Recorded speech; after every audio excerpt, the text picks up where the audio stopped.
Welcome back, folks. It is the Life with Nick podcast. I am your host, Nick Kleitch, and with me today is a good bud who actually knows my cousin a lot better than myself, but getting to be good friends with this man through the process of having him come on the podcast. And we're going to kind of dive into a lot of different topics here today. But Jon Power, how you doing, my man? I'm loving life and living it, man, as much as I can. Well, I can tell you from the get-go that you've just been high energy, and I appreciate your patience too. We had to go through a couple of hurdles to get this damn podcast up and going. I had to reschedule on you twice. That's not something I normally do. It don't matter one bit, man. Well, thank you for hanging with me. So we're gonna start in a different place. Usually, I'm bringing people on here and saying, "Okay, you got this, incredible backstory. Let's dive in." But we're just going to talk shop on a couple quotes. And that's one thing I will say that's been cool getting to know you is that you value that kind of thing. And it's not that I've been this way my whole life, but I think lately here, once you get beat up by life a little bit and you need to kind of find some spirituality and some other things, quotes just stand out and they hit home. So the first thing that we're going to talk on is the quote that goes like this. So, the thing you value in any way to make sacrifices for, that is your God. So, what are your thoughts on that as I present that quote over to you, big man? Yeah. So the things that you sacrifice for in life, that is your God. That's basically the quote. And that's a big eye opener for me. Because God needs to be what you sacrifice for. And the world puts all of these different vices, all of these different holds. Well, let me say the devil puts all of these different vices and holds in your life, whether it be alcohol or weed or porn, any of them. I mean, it in different drugs, that if you're sacrificing any time towards anything, then that's what you're worshiping. Right. Like in your mindset, you need to focus on the good things that create growth in yourself. And there's not many things in the world that promote growth, especially in the way that we look at things, in the way that the dopamine from everything, like that's what runs a lot of the world, in my opinion, is dopamine. Yeah. And you just need to get it from the right places. And it says that is your God, so why wouldn't God be your God? Absolutely. Well, and what we're kind of giving context to is like our own personal battles with certain things, and I think that like once you get out of college or that we'll just call it the party phase because I don't want to box everyone into like, oh, you went to college or you didn't go to college. That's really irrelevant. It's Right. like this phase of transition of like you're still a kid, you're getting out of high school, you're getting introduced to alcohol, you're getting introduced to drugs, you're getting introduced to like you said, pornography, a lot of this other stuff. And there's nothing that like comes to you that says, hey, these things are like really, really bad. Like, yeah, we've heard them before, but if you ask any person, Right. they're going to have something. There's Right. some kind of thing that they're leaning into, whether that's cigarettes, nicotine, whether it's, eating, right? That's one that no Right. one people think of as eating. Exactly.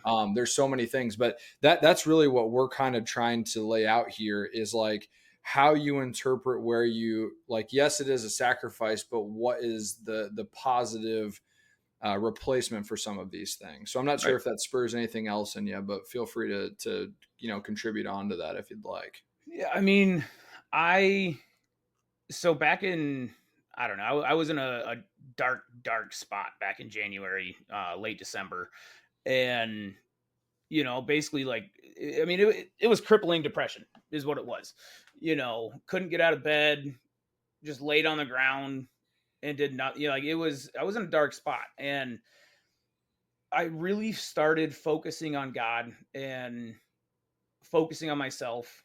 And every morning since April, well, maybe not every morning, but the majority of mornings, I go on a long hike, get a good sweat going, get get my heart rate up above 150 for as long as I can keep it there, and head up the hill, overlook the Mississippi, and that's where I read my Bible, that's where I pray. And that's how I started that kind of transition in my life. Like I'm in a hole, I gotta go to Papa. I gotta go to God.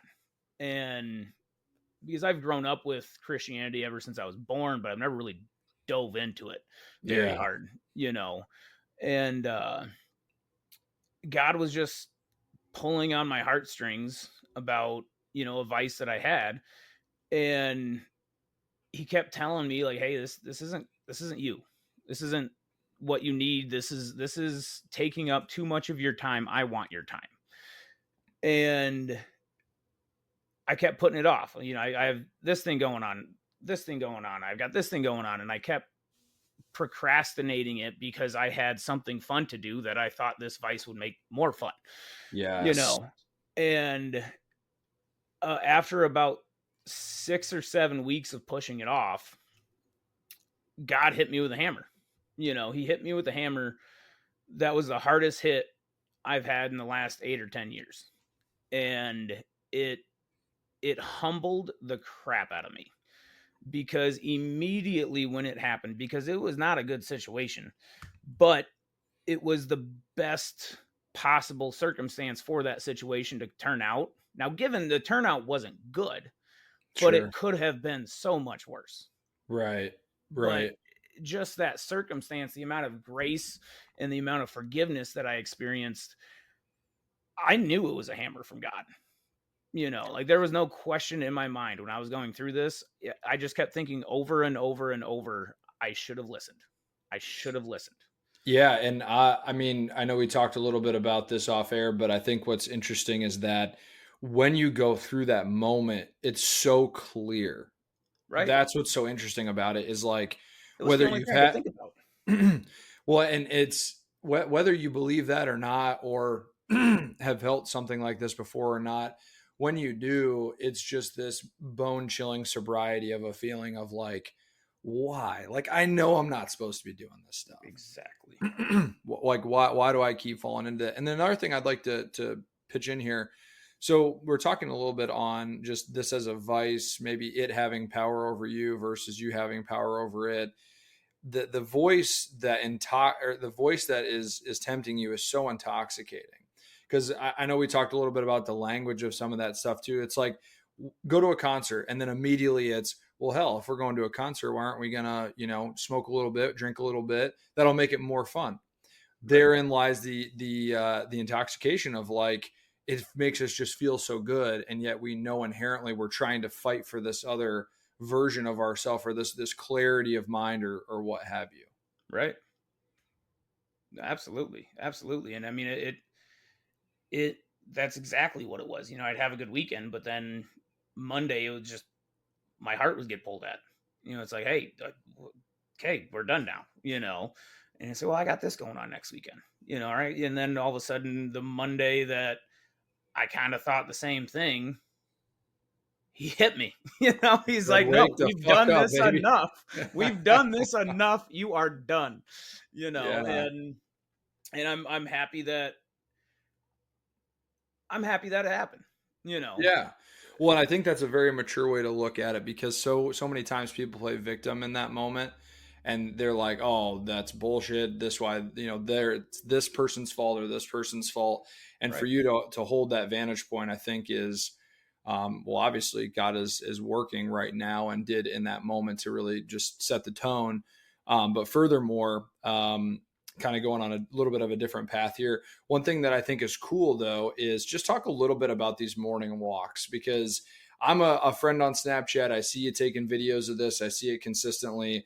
And, every day there is just a little bit of that uniqueness in the sunrise maybe, but what has been compelling about that? I'm just kind of curious from like you getting up and doing this every single day. What kind of feelings or what do you just experience going through that, and why do you feel like it's so important to you?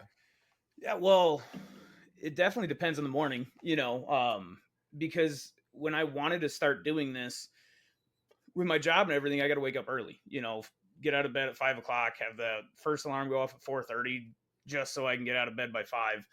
And I I didn't do it for the first week, but I had 20 alarms every morning and I never hit snooze. I would just I had them going and I'm like, all right, if you're not getting up, you're gonna be up until these are done. Like every 5 minutes I would have another alarm, and there was like 15 or 20 of them. And so I would just suffer through that and then only end up getting like 30 minutes of sleep after that before I had to get up and get ready for work anyway. So it was just that's how I started because I'm not a morning person. I am the last morning person. If you were to ask me this in January, I was not a morning person at all. But I just trained myself, and that's the time that I had, and that's what I needed to do. But so I'll still have that some mornings, and I'll be laying in bed like, hey, I was up until midnight last night. I don't really want to get up until at 5. And I had this happen the other day. I'm laying in bed and I just have this voice in my head. It's like, you're a fucking bitch. That's all it says. It's like, get up. You're a bitch. And Plain I and get simple. up.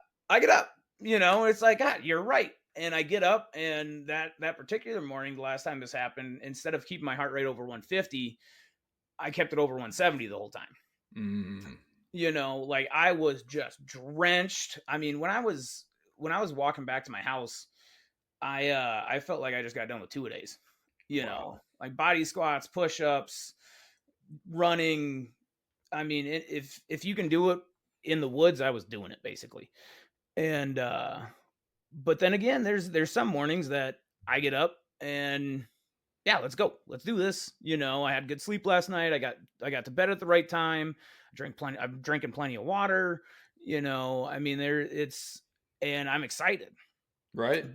And but one thing that does help is my dog has now gotten into this routine of it. So as soon as I get out of bed in the morning, he's literally whining for like 20 minutes until we leave. He's like, hey, why aren't we going right now? Why aren't we going right now? Why aren't we going right now? Or like even some mornings I'm thinking about waking up, he hears my alarm going off and he's nudging my arm on the side of the bed like, hey, let's go for a walk. Wow. Little So companion. I like that. exactly. He's my best friend, man. He is my best friend and he's helped me through so much. But once I get out there, I don't necessarily hear much of the nature because I have one earbud in and I'm just playing Christian music. And I see all these deer. I hike up a state park, Pikes Peak State Park. Actually, it's basically my backyard. And but I'll see all these deer and possums or turkeys or anything, And I'm just, as you can tell, I'm an outdoorsman, and I don't hunt to kill stuff. I hunt to see stuff. So like while I'm hiking, I get to see stuff too, and it keeps pushing me and pushing me and pushing me. And then once you get up to the top, you're coming up over that ledge, and it's a straight cliff all the way down to the Mississippi, and you just see that sunrise while you're sweating, you're dragging your feet, and all of a sudden you just stop and you're like, whoa, you know. And like you said, it's never the same. It's never the same. Every morning's different. There's some mornings that there might be a cloud over there that you don't see the sun, but you see the sun reflecting off the river. Or, maybe it's foggy and you don't even see the water below you. But hey, you're there. So I read some Bible and I say a prayer. Right. But the reading the Bible, that keeps me going too, because I've never actually read the Bible by myself. I grew up going to a Lutheran elementary school, and I'm sure we read the Bible a little bit there, but it was just because I was supposed to. I never did it for me. So like I'm looking at it Right. at a completely different way, and I'm not reading it fast. I mean, I'll sit there and I'll read the same 4 verses for 20 minutes. Right. But Just that trying to contemplation. Yeah. right. And like there was one. Is it okay if I read one real quick? Oh, please. Yeah. We were wanting to get a couple of these in, at least 4 or 5 of them. Right. So I highlighted it the other day. Um, Let me just pull it up on my phone real quick. So, and that's why it's so easy to read the Bible too, is because you have your phone. Like I'm not lugging a Bible up there with me. I just take my phone and gosh, anybody can find the right apps, but Well, yeah, I was just gonna say in today's world, there's umpteen many, apps that you can use exactly. to get on it. Exactly. But so I mean, I won't read the whole section, but it's talking about sowing the seeds, you know, like the bare ground, the rocky soil, the thorny, the good soil, but what hit me hard was when he was talking about the stony places. And it's Matthew 13:20 through 21, 20 and 21. And it says, "But he who received the seed on stony places, this is he who hears the word and immediately receives it with joy. Oof. Yet he has no root in himself." That's what hit me. Yet Wow. he has no root in himself, but endures only for a while. For when tribulation or persecution arises because of the word, immediately he stumbles. So, like I said, the part in that hit me the hardest is yet he has no root. You receive the word and you hear it, you understand it, you know it, and it fills your heart. But yet he has no root in himself. So I don't necessarily think that's talking about the word that hits you that takes root. I think that's talking about yourself having root in yourself. Because how do you know you fully understand that gives you joy after hearing it if you don't understand yourself? Yeah, absolutely. And to chime into that a little bit, so I think there's a little bit of a duality in my opinion. So exactly what you're talking about, but then also root in terms of if you're rooted in the ground when turbulation comes, you're not as easily movable as well too, which you may have been Right. getting going to get there at some point. So sorry if Right. I stole your thunder on No, that, no, but no, no. it's just a wonderful way of framing it. Right. And it's like with anything. I mean, you can even talk about it with marriage. If you're not good in yourself, how can you allow other people to take that route too? 100%. You know, and like we can loop right back to the crutches thing. Like as I hear the things, I see the things, I enjoy the things, and they give me happiness. But as soon as I see something that I go against, why do I go at it? Mm, You know, because I don't have root in myself. you don't have root in yourself. Yeah, that's So fantastic. it's I don't know. Like that's one of the verses that I just read over and over and over and over and over. Yeah. Well, and to add to that sentiment, there's an old saying that when the student is ready, the teacher appears, and I Yep. think that what is equally as important is I think that there's a willingness deep in the soul here that's saying, "Hey, I want something." Because I mean I've felt it as well too. I think everyone kind of goes through that, right? Like they're just trying to find maybe the meaning of life, and obviously when you bring up death, it's a very tough conversation Right. because everyone's going to go and die at some point, and and you got to try to hopefully make sense of where and how that all plays out. But there's just so many of these other wonderful stories and pieces that is really self-guiding, and I love that you take the time to like not speed read it, to Right. give it time to just kind of sink in a little bit, because that's also helping with just how you personally digest what is the word, right? The word is not necessarily like it's never the same for every single person. It's how Right. you interpret it, and I think that's why it's so cool that you're willing to at least entertain these these thought processes, because when you start thinking about shit, then it gets real, Absolutely. And like I've also ran into verses like I've read it 8 times or whatever, and I don't even know what it says. I'm sitting there like I still don't get it. And it's all right, pray for a second.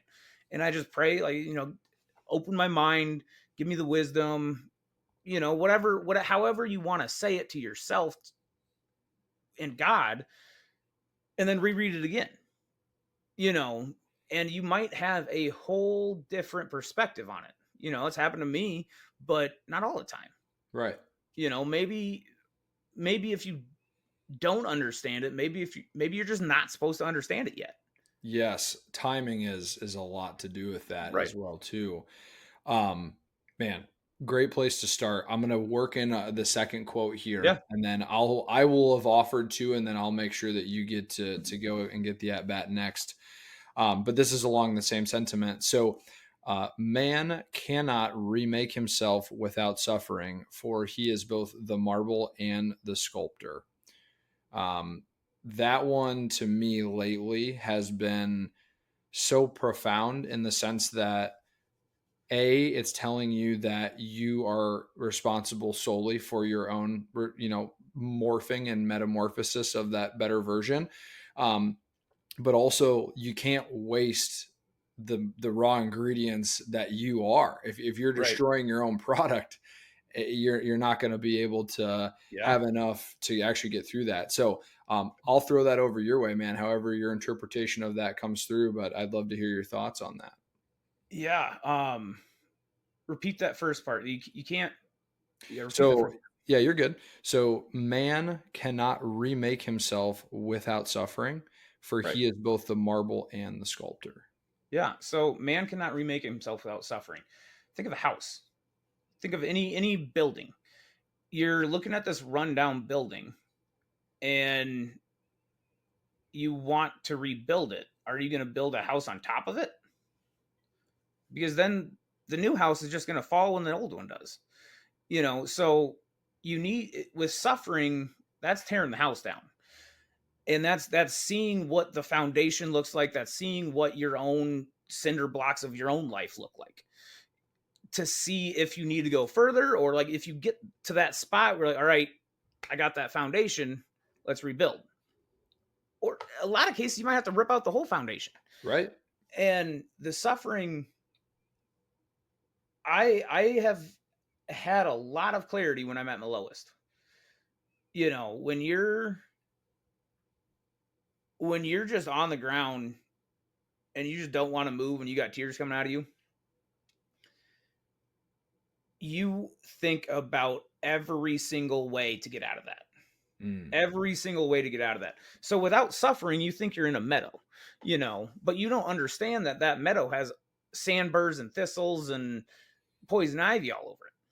You're just looking at the little things you can eat. But if you start eating the thistles and eating the sandburs, and you're like, holy cow, this is painful. This is, I'm going through shit right now. Then you're like, hey, where else can I go? Like, am I in the right spot?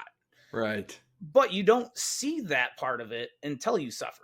But then you got to figure out quick that you're the marble. So get to that good spot before you waste away, Yes. before you run out of that, all of your good material, all of that beautiful stuff that's inside of you. What are you going to do? Patch it up with clay and say it's perfect? Right. You know? So you can't wallow in the stuff that's tearing you down, because then you're not going to have much left. And that's, look to God and he'll tell you like he told me.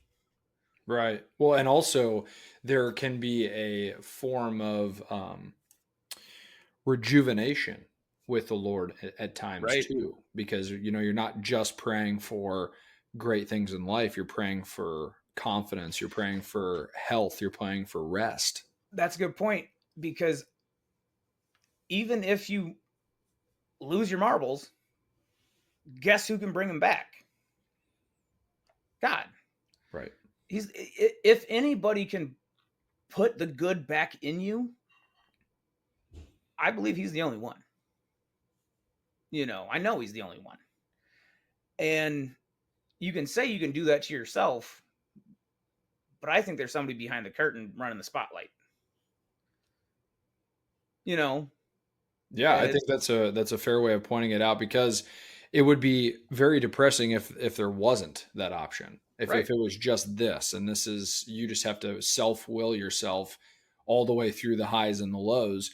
And I should also add too that, like, there have been many times where I've challenged that if God is even real. Like, I've gone to many different Yes. degrees of just saying, hey, like, I got this. I my ego says I got it all figured out. I'll be fine. And coincidentally, and take this as you will, this is my own little testimony, but Yeah. as I feel myself praying more frequently and just trying to open myself up and being won over by God, if you will, I just feel that more things go my way than don't go my way. And that Yeah. can in many different areas of my life.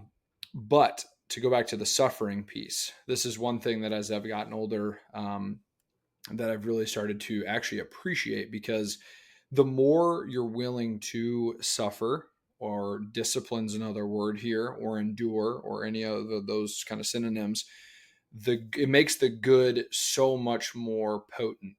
And Yeah. that's what's great. So if you can learn to live in suffering, the other stuff is just going to be a cakewalk, and you're going to feel Yeah. great about the good things in life. Yeah. That's why I start my day by kicking my butt. Kicking your butt, hiking up the hill, and then you get that beautiful sunset, or Right. sunset. I'm sorry, Yeah, no, you're right. sunrise. Right. The sunrise, and I get the yeah, and I get the peace from God, you know. Absolutely. Well, on that note, I do think that you had, it wasn't from the Bible, but you had one quote that you wanted to share, I think, or at least we had talked a little bit about that beforehand. Yeah. Yeah, I mean, I got one or two. My favorite one, and I don't know where I heard it. I think I mentioned that to you. Like I just remember being in a class when I was studying abroad over in Wales, and we were talking about it, and it just kind of popped in my head. Nothing ever grows in the comfort zone. Yeah. And that's in all aspects of all life. Not just humans, not just me, all aspects of all life. Like you've got a bare patch of dirt in your lawn and you throw some grass seed on it, right? And then your kid runs across it. What is the first grass to sprout? Which seeds? You know? Right where your kid stepped or right where you step. If somebody walks through that bare seed, that's the first grass that sprouts because the pressure puts it into the dirt where it needs to be. Mm. You know? So, but you got to think about the comfort zone. So the way that they visualized it like a target, like a three-ring target. You've got the green in the middle, that's your comfort zone. And then you've got the yellow, that's the growth, but then there is a red ring and that's the danger. So if you push yourself too far, there is a potential that you get in a spot that does more harm than good. But you can't just stay in that comfort zone, because then you're not changing, you're not growing, you're not testing your own thoughts, you're not testing your own actions, you're just you're in one lane and you don't know how to get out of it. Right. And you want to stay in that lane. And furthermore, if you never introduce yourself to new situations, new information, and new perspectives, the limiting factor you'll have on your life is far more than what you think that it is. It Right. is so incredibly dangerous to say things like, oh, I already know everything about that, or oh, I already made up my mind about that. It's like, there's such a vast change and adaptation that happens in the world Right. every single day.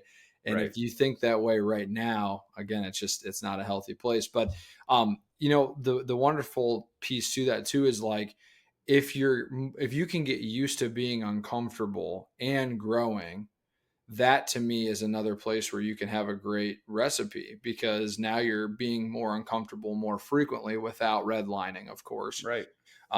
But then you get to look back in due time and say, holy shit, like I didn't realize I could maybe go that far. Or, Right. for you, when you're hiking these trails and you're getting your heart rate up and your lungs are blowing up and you don't think you can do it. And then all of a sudden you get to the top and you can, just that resolve is Right. phenomenal. Right. Like anybody listening to this podcast, I promise you from the bottom of my heart, you are capable of so much more than you even know. And so don't be afraid to push yourself into those areas that you know nothing about, because you'll figure it out and you'll learn, and it'll develop you, and you can't not grow. You can't not grow. Yeah.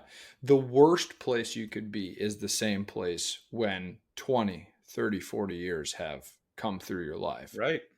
That is a very, very scary place, is if there is no change in some way, shape, or form.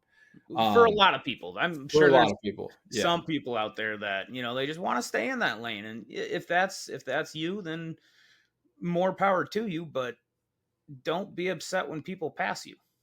Oh, okay. I like that a lot. Yeah, that's the second half to it is where you're making your bed is where you also get to lay. And you Right. don't get to lay in someone else's bed that's been growing and going Right. through the pain and suffering.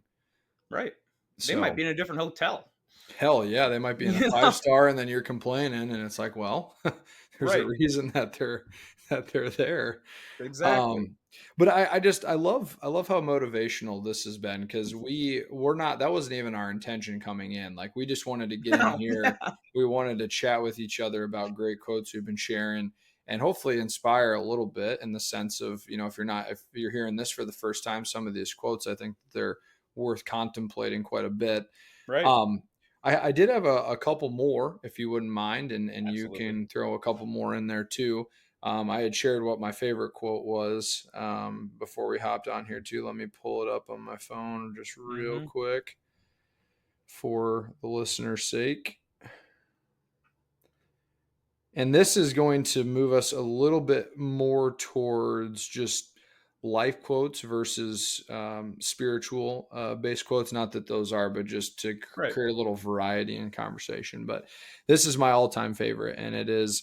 And those who were seen dancing were thought to be insane by those who couldn't hear the music. That quote to me is just an absolute lightning rod of perspective is the most important thing in life. And right when you think you have everything figured out, there's a whole nother side to the story that you never know.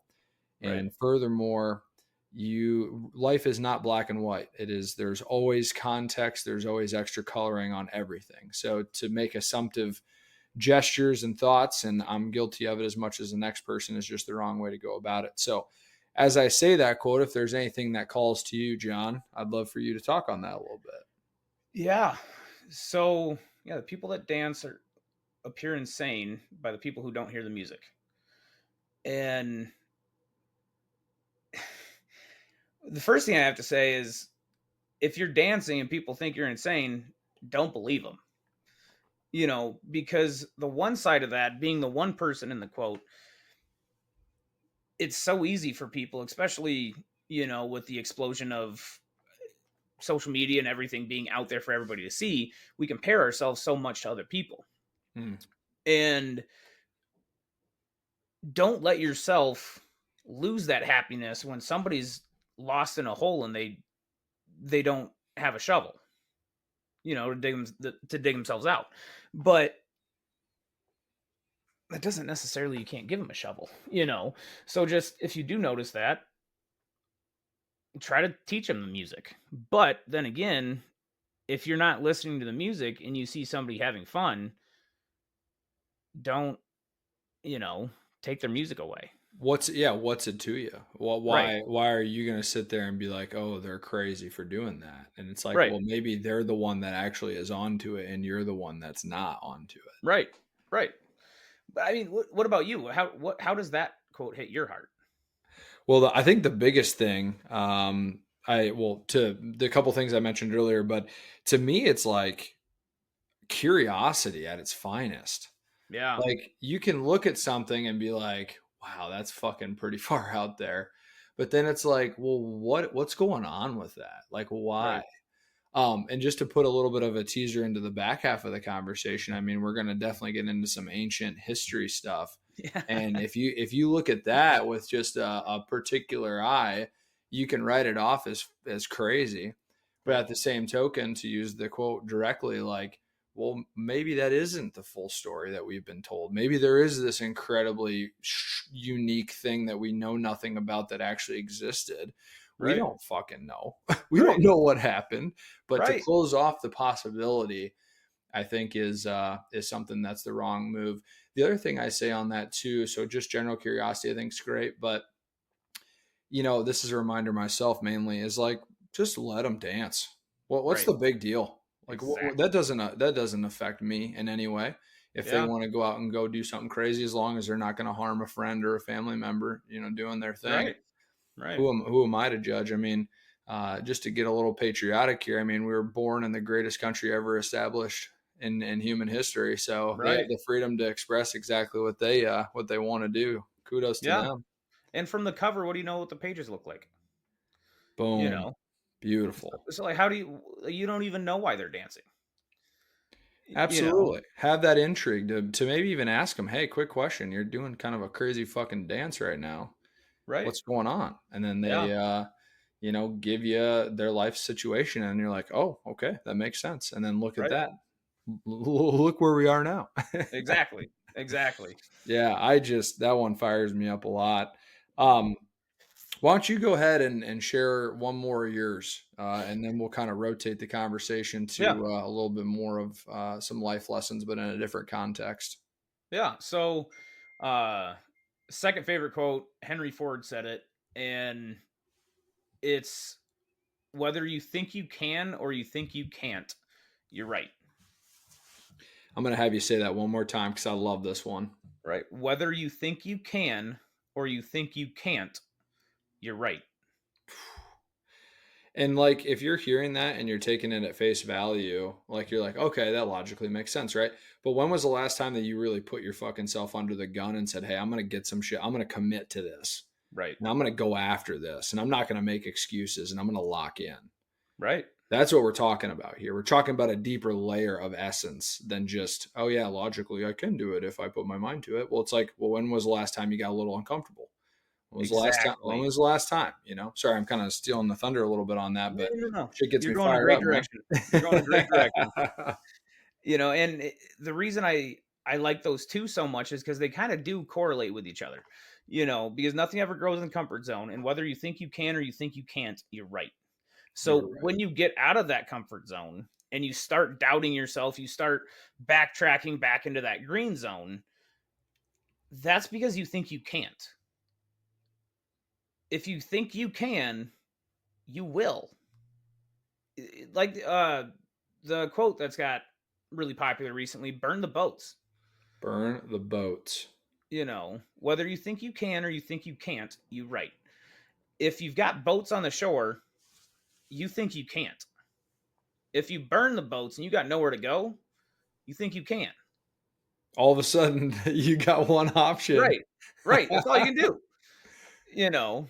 So And it sometimes I will say, and I apologize for like cutting in there, but I just like sometimes people need to only have one option. right. You got to live a little bit. You got to go for it, man. Mhm. We think we have all this infinite time, and it's just like, no. I'm not saying you got to go risk your life savings, but when was the last time that you just like again just went for it? Right. Exactly. Exactly. And you never know what can happen. You might Yeah. soar and you might crash and hit the rocks, but you learned. There's always something that comes out of the situation, whether it went the way you were thinking it did or it went the way that God wanted it to. You know, Mm, it's God won't let you fail every single time. So why stop jumping? why stop jumping, man? It's so good. It's such because like the correlation with all of that is, and I'll kind of rotate it to like a little bit of the transition that you've gone through is like you have now found that you can build a deeper relationship with God because you did it for you, like with you, like it Right. was just you and Him, and you committed to yourself. And now all of a sudden you have this new perspective of like, wow, like I might be spiritually inclined to have a relationship with God. Right. And this brings me peace. This brings me joy. There's just many things that go along with that. Right. Um, that's a thing of beauty. Um, so, any more thoughts on any of the things that we've shared before we rotate into this next piece of the podcast? Not that are burning. Well, man, I that was fun for me. I like doing that sometimes just to mix it up. Just because Yeah. sometimes you can get into a storytelling, which is great, but sometimes hearing quotes and saying quotes is fun. I'm going to give you one bonus one. We're not going to talk about it, but I'm just going to share it with you as Yeah. my little gift to you in the podcast. This one's also by Henry Ford, and I love this one too. It says, if I would have asked the people what they would have wanted, they would have asked for faster horses. Yep. Yeah. Yeah. And that's more so I like that. for innovation, but Mhm. he was a brilliant man and did a lot of cool things. So, but anyways, taking all of these just really good seeds and diving directly into you studying abroad in Wales. And with this, learning, I think you had mentioned this was either the largest or most important life lesson that you did. So I'm going to turn this thing over to you, Jon, and just fire away, man. This is going Yeah. to be exciting. So Wales, when I was going to college at Central College down in Pella, they've got a great study abroad program, tons of different options, and I knew I wanted to go somewhere and just experience a different way of life and kind of just dive in and get away and be on my own in a sense. Like we had our own group and everything, um, and because of different reasons for myself and whatever, I chose Wales, little town of Bangor, Wales, and it was population of the city was like 12,000 people. Population of the university was 13,500. So there were Mm. more students in the town than civilians, basically. So great nightlife, lots of things to do. Being a small town, it was right in the mountains of Snowdonia National Park over there, and it was a 15-minute bus ride to get deep into the mountains and have as many trails as you could pick, or a 15-minute walk down to the beach. And I I was going to for classes towards my business administration and marketing degree, and but we also had the opportunity to take this class called Outdoor Pursuits, Okay. and it was a class that you take over there. Central actually took credits for it, and it was once a week, all day, every Tuesday. But we would go and do different outdoor activities, like rock climbing, or I went surfing, sea kayaking, or sea cliff traversing. Doing ropes courses, jumping off of 20-foot cliffs, swimming This into sounds like your caves. goddamn paradise, if I Oh, it may was say so so much fun. myself. It was I climbed a 30-foot waterfall with water just beating the crap out of me. Oh, You know. And but the first the first time we met, we went to this kind of low ropes group building course, and then we went over to a high ropes course.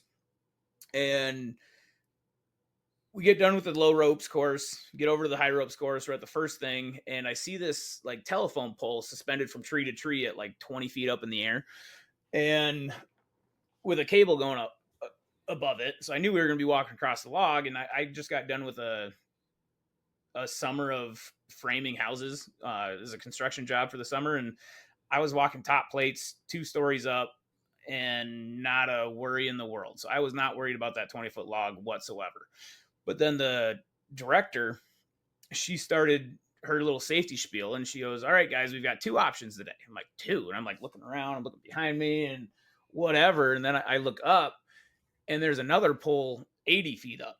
oh, And I start thinking to myself, that's a tough one. So I knew that I was going to be the one that goes first on that tall one, just because I reading the group and everything. So while she was in the middle of her safety spiel, I looked around and I found a fallen down log that was kind of right by where we were talking. And I just hopped up on it and I just started walking back and forth. I just started walking back and forth, back and forth, back and forth, because it's the same freaking thing. It's the same thing. And I get up there. Like I said, I was the first one. I climb all the way up, and 80 feet looks a lot higher when you're up instead of on the bottom side. So I'm freaking out. I've got white knuckles hanging onto that railroad spike in the tree. And I kind of start fading out. And I need to bring myself back in. And I thought about that log down low. And I'm like, all right, just focus on this log. You just did it over and over and over and over and over and over and over. It's the same thing. Focus on the log and walk. It's that easy. So I let go of the spike. I looked at the other end of the log and I walked. Fine. Didn't even wobble. And it was like this epiphany moment to me. mm. like, so immediately where my mind went was a life lesson. It doesn't matter what you're going through. So you think about the log being on the ground. That's the good times in life. That's your birthday party. That's when you're hanging out with your friends. That's, when you're whatever makes you happy. But then that log at 80 feet is when you're at your lowest times. Mm. And what, and it's just so scary to let go of that safety. But then that safety is what's keeping you at 80 feet. Right. So the only way you can get out of a lot of a lot of the deepest situations in your life, in my opinion, not everybody's the same, is focus on what you have to do, figure out what you need to do, focus on that, and then block out the rest of the stuff. Like when I was looking at that log, I wasn't seeing the ground 80 feet below me. I was seeing it 6 inches below me. Mm. And it's just block out the bad in life, block out what gives you stress. Don't focus on that because it will throw you off of your track so fast. Yeah. Focus on that path, focus on what you need to do in life to get out of this situation. Because I wasn't climbing back down, No, I mean, you know. you're pretty much committed at that point. Right. And so yeah, just walk. Just walk. Man, first off, phenomenal context of a great story with a great lesson. Right. I am hearing this in real time for the first time. I didn't know what to expect. That's fantastic. Right. Um, I love it. Within that, though, I mean, there's a lot of really good things, but one thing that I will add is that sometimes when we are in these intense pressure moments, Right. we need to, instead of taking in everything like you're saying, get very simple Mm-hmm. and go, what is one small thing I can do and what's repeatable? And Mm-hmm. just like when you took off, when you're walking, it wasn't, hey, I'm going to take the whole mountaintop right now. It was just, hey, this is in my control. This is what I can do. It's right in front of me. I'm going to keep it in my focus. And then boom, made it right on through. Exactly. And that's a huge metaphor for life. I mean, if you're going through either a hard time, if you're trying to create something, if you're trying to do a cool project, I mean, there's so many different lanes, but you don't need to have it all figured out. That's the thing I've always like kind of preached on too, and I've been given that wisdom by a mentor, and it's like 80% of it is just action, Right. small action to just Right. move in the direction. Because the one thing that we haven't talked about yet is the feeling you had when you got it done. What Right. about that? Talk a little bit about that when you just knew that you were going to be safe again. Yeah, I felt like I was 5 pounds. I mean, just the weight that came off of me, it was like, holy crap, I did it. That was easy. I never even stumbled. Like, I don't even know why I was worried, Right. you know. Well, you do know why. It's just that Right. because the difficulty of the accomplishment, it just opened up this whole thing for you. And Right. and I was kind of getting on a little bit of a motivational kind of tangent earlier, but this is why. Like Right. again, not saying you got to go jump off a cliff, but what I am saying is that when you get to getting that close to being alive, it's like, whoa. Like Right. that's what the human experience needs to feel like every once in a while. It's amazing. It's an amazing feeling. And I hope everybody gets to feel that I don't know, dozens of times in their life, but at least a few. At least a few times, especially when you come out on top within Right. those moments. Right. Because I mean, this is just an easy like subset to talk about this as well too. Like, this is one thing that's been kind of motivating me the last year is like the weight of regret. The moment you would turn back and go, you get to comfort or even more comfort, and you go, God fucking damn it! Like, Mm-hmm. why did I back down back there? Right. I know I should have done it. I Right. know I should have done it, and I just couldn't get that over the hump. Right. So I don't know if I mean, I'm sure everyone has regrets, but like that's the other way of looking at it. is like Mhm. right before that takeoff point. It's like, I'm afraid, we gave you the tactical here, smoke it or smoke us. Focus focus on the small things in your control, but also if you don't do it, then there will be a regret, and that regret will weigh way more than that feeling of in that moment of that just like holy shit, you know? Right. Right. And I didn't have much choice once I got up there, like I said, because quite frankly, there was no climbing down in any aspect of it. How you got down, how every single person got down was you stepped off and they Mhm. lowered you down like a pinata. Yeah, like it was like I was going off that log either way, so that helped, but I'm just really glad that I got that takeaway from it. Yeah, I mean, that's massive, man. I mean, because then you're coming back into everyday life and you go, you know what? I can handle this. This is Right, nothing. This is fucking cake. right. You believe in yourself so much more. Yeah. And you're like, okay. Then immediately to like what my head goes is, all right, we just did 80. Why don't we go 85? Or why don't we go Yeah, 90? Let's raise the right, stakes a little bit, right. in a safe I'm all way. about going to a what do they call those? Via de Frada or something like that. Like those, have you ever seen those? They're just crazy hiking trails that are basically they're metal spikes or like U's that are stabbed into a cliff and it's 800 feet below you and a cable going around and you're literally just walking on metal spikes on the side of this cliff. Okay. I mean, I'm a thrill seeker, but that sounds like next level right there. I I want to do it.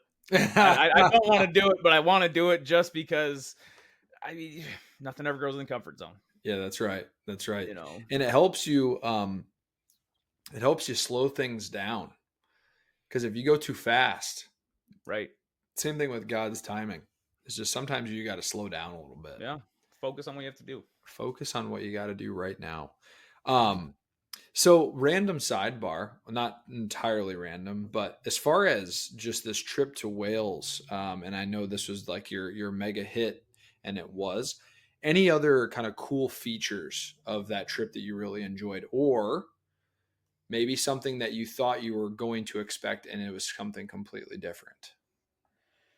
Yeah, gosh, that could go there were so many things that happened over there and I hit highs and lows, you know. I made so many good friends over there and love them to death. A lot of them to this day that I keep in touch with. And they but I did get lonely, you know. I missed home, got into a little rut and was able to get myself out of it, but they yeah, gosh, there's so many things. I one interesting story when I was in Dublin, I we went out to bars a lot the first night, and it was about 1, 2 o'clock in the morning, and some of the girls that were in my group they wanted to go back to the hostel, so I walked them back to the hostel and told them I'll wait on the corner, I'll watch you go in the door, but then I'm gonna go have another beer over here, and watched them go in, went over, had a beer, and I ended up partying with 5 Norwegians that I've never met before in my life until like 4 o'clock in the morning. Oh man. You know, just doing shots with them. They were, they don't know what shotgunning a beer over there is, and like they've never even heard of it. And I described it to them because in college I'd never been beat, and oh, so you can chug a beer really quick. And they're like, oh, go get so and so, go get so and so, and they go get so and so, and he comes over. He's like this 6'7" WWE wrestling looking guy. Oh my gosh. Of Just course. ripped. It's like this American wants to chug against you, and he has half a pint and it's gone in a gulp, and he just let's go, and he slams it down. I'm thinking, where am I? You know, and we chug this thing. I've got half of it left and a quarter of it on my shirt, and he's done. And but so that was the next morning was rough. And the next night, I decided just to kind of go out on my own, listen to music, and kind of have a mellow night. I'm walking back at like midnight, and there's 8 guys coming at me across this walking bridge, and they start talking crap to me or whatever, and yada yada yada, and that Irish accent. And the first one, he's not wearing a shirt, and he goes up to hug me, and I push him away, and I feel my hat come off my head, And I turn around and I see somebody put my hat underneath their sweatshirt. Now, this is my good Hoyt archery, mossy oak hat. I'm Right. happy with it.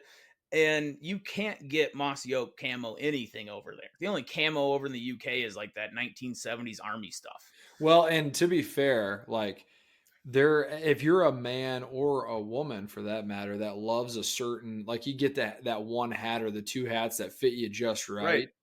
Right. I mean, that's like a holy, like that's like a sacred thing, you know? Right. And so I turned around, I saw him put it underneath the sweatshirt, and I yelled at him, "Give me a hat back, give me my hat back." And they just kept walking. So I ran over there and I grabbed him by the shoulder. I spun him around. I said, "Give me my fucking hat back."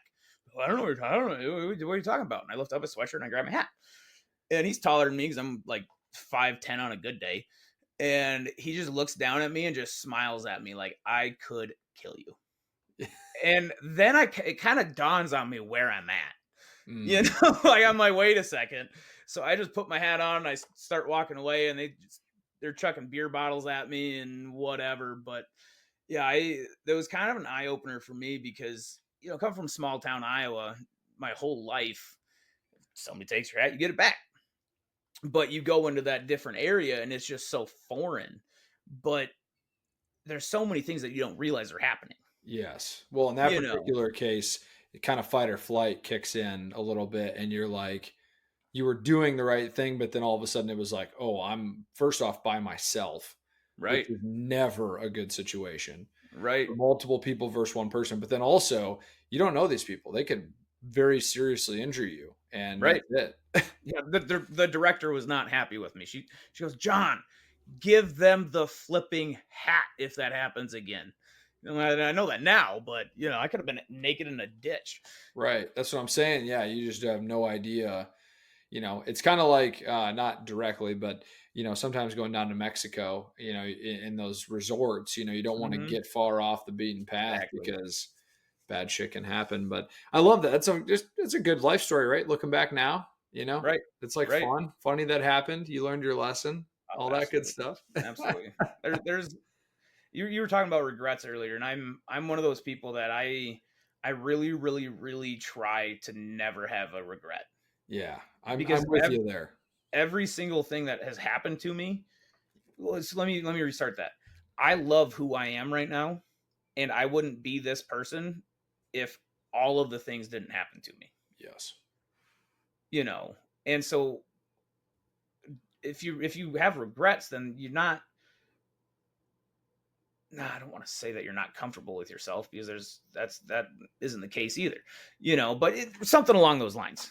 You just be happy with how you were made.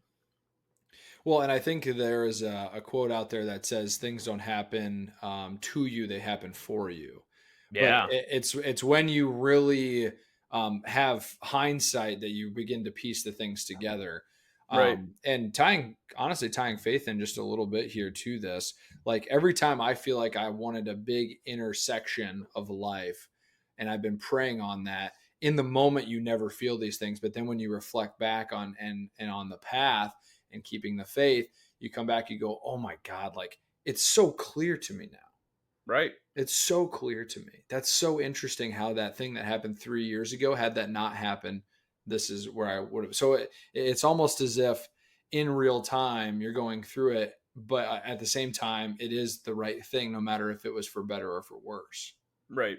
you know? Right. I did what my heart told me to do. You Yeah. know. That's I wear my heart on my sleeve and I follow it a lot. Probably too much, but it is Yeah. I what it mean, is. it's a form of integrity, though, too. You say doing what you say you're going to do, and Right. protecting your possessions, things that you care about. And I think that that's a very admirable thing. It just so happens at this very small moment that might have been a Right. little Oh bit of a god, my heart's dangerous, gotten me into trouble a lot more than that.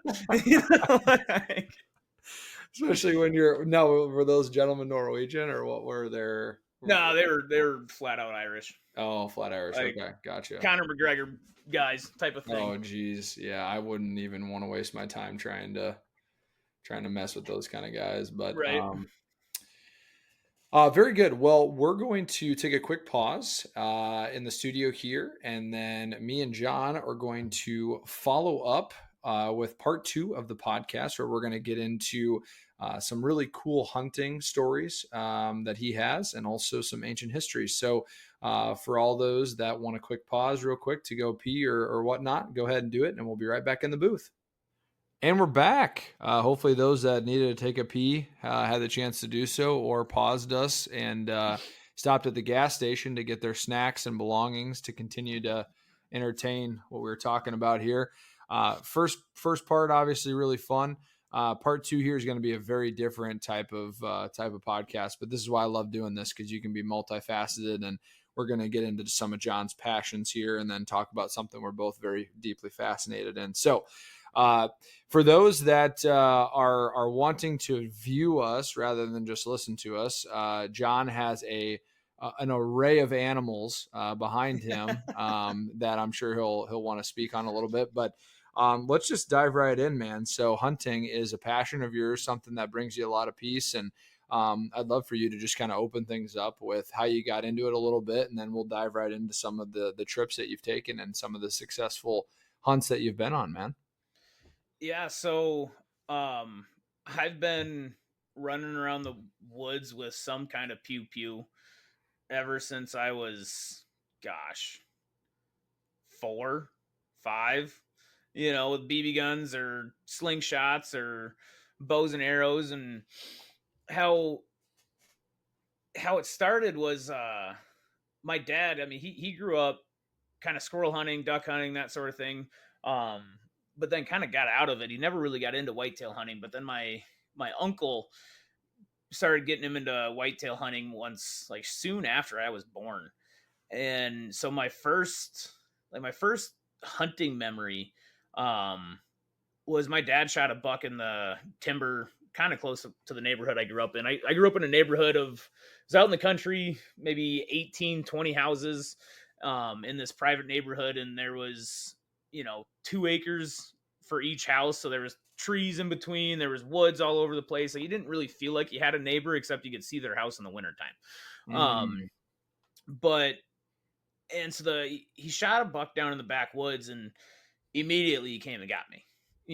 Came and got me. We went down there, and he'd already I'm assuming he'd already tracked it, but he let me get the satisfaction of finding the blood and going for it and everything, and then seeing this buck.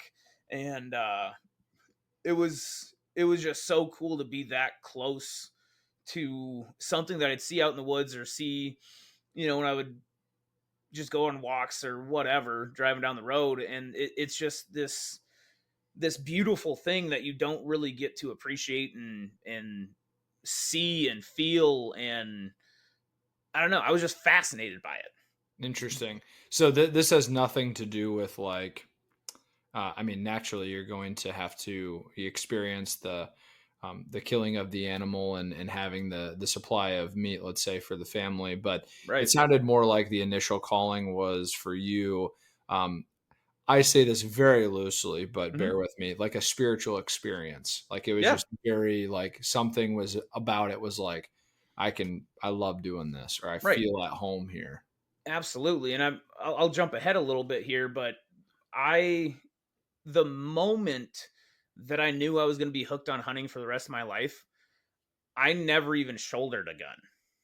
Interesting. Okay, let's put a pin on that because we're going to come back to it. Right. But I Right. think that you saying that is it's a nice cliffhanger Yeah. for the future Right. part of the conversation. Right. And so that was kind of my first memory of it. But my dad would also take me pheasant hunting with him, or quail hunting on the railroads, which, don't do that. It's illegal. You're trespassing now.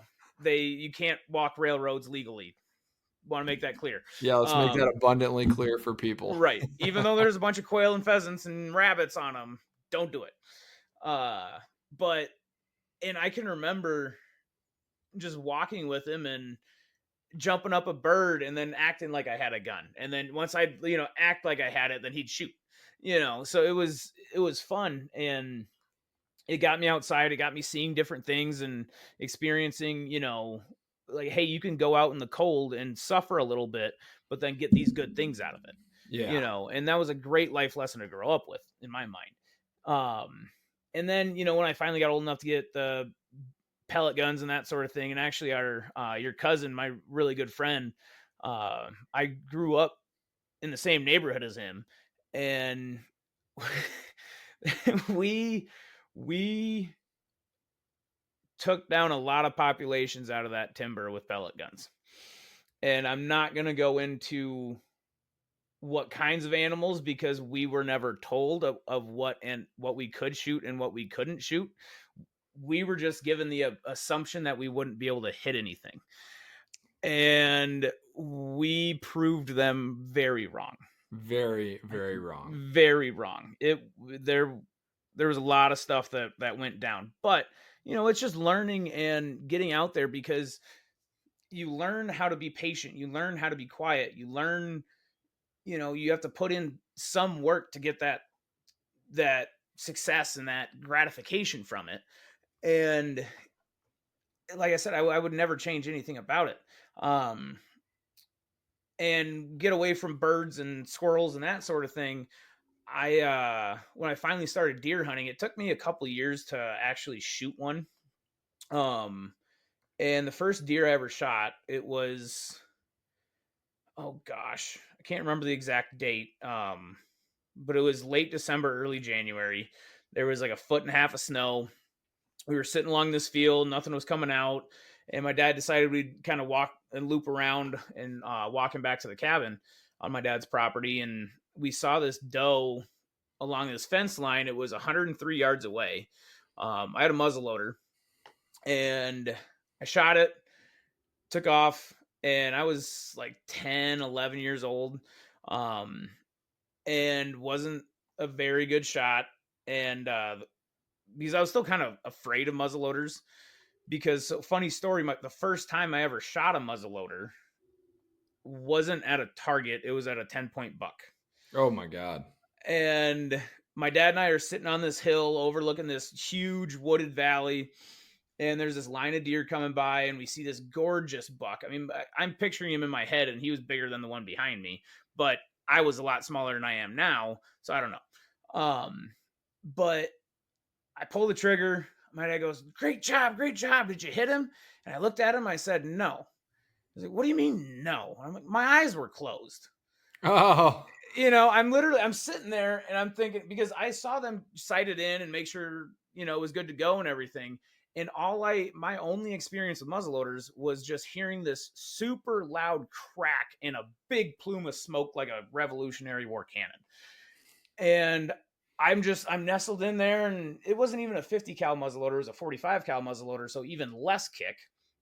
And I'm just settled in and get on the crosshairs, and I'm just like, oh, boom, and yeah, not even a drop of blood. So after I'd shot it now, I was kind of a little bit more okay with it, but 103 yards when you're 10, 11 years old, second time shooting a muzzleloader, that's a poke. So not a great shot and not much blood, but enough to go after. And with all the snow, my dad just drove me over to the neighbor's house and grabbed their 15-year-old son at the time, and then went after that deer with our dog, blood trail in it. They ended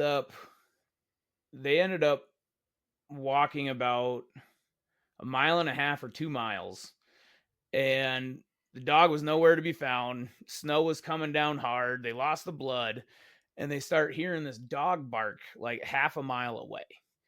And they're just listening to it while they're, trying to find my dad's dog.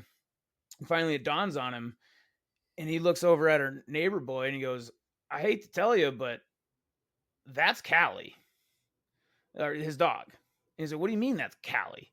He's like, that's Callie barking, and she only barks when the deer's still alive. So my dad, they went over there. She had it pinned down and was barking for him. He ended up finishing it with a knife. But so some people say, oh, it's not your first year. I don't care. I made blood. That's my first year. But because of that experience, it was delayed. It wasn't like that big, yeah, I got it right away. That's not where I was hooked. So that was late in the season. The next year, I had all season to go. So it was youth season. And I told my dad I didn't want to shoot a doe yet. I wanted to wait for a buck.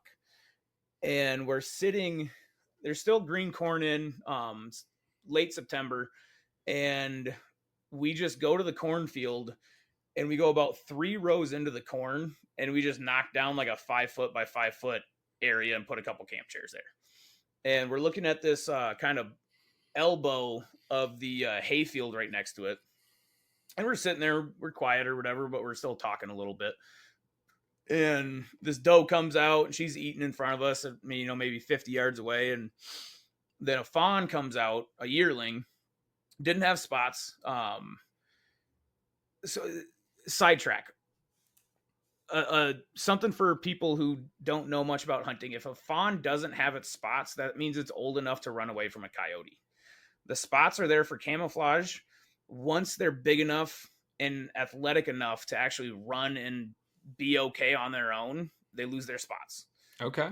That's why you don't see fawns with spots during hunting season, but so I say fawn loosely. It was a yearling.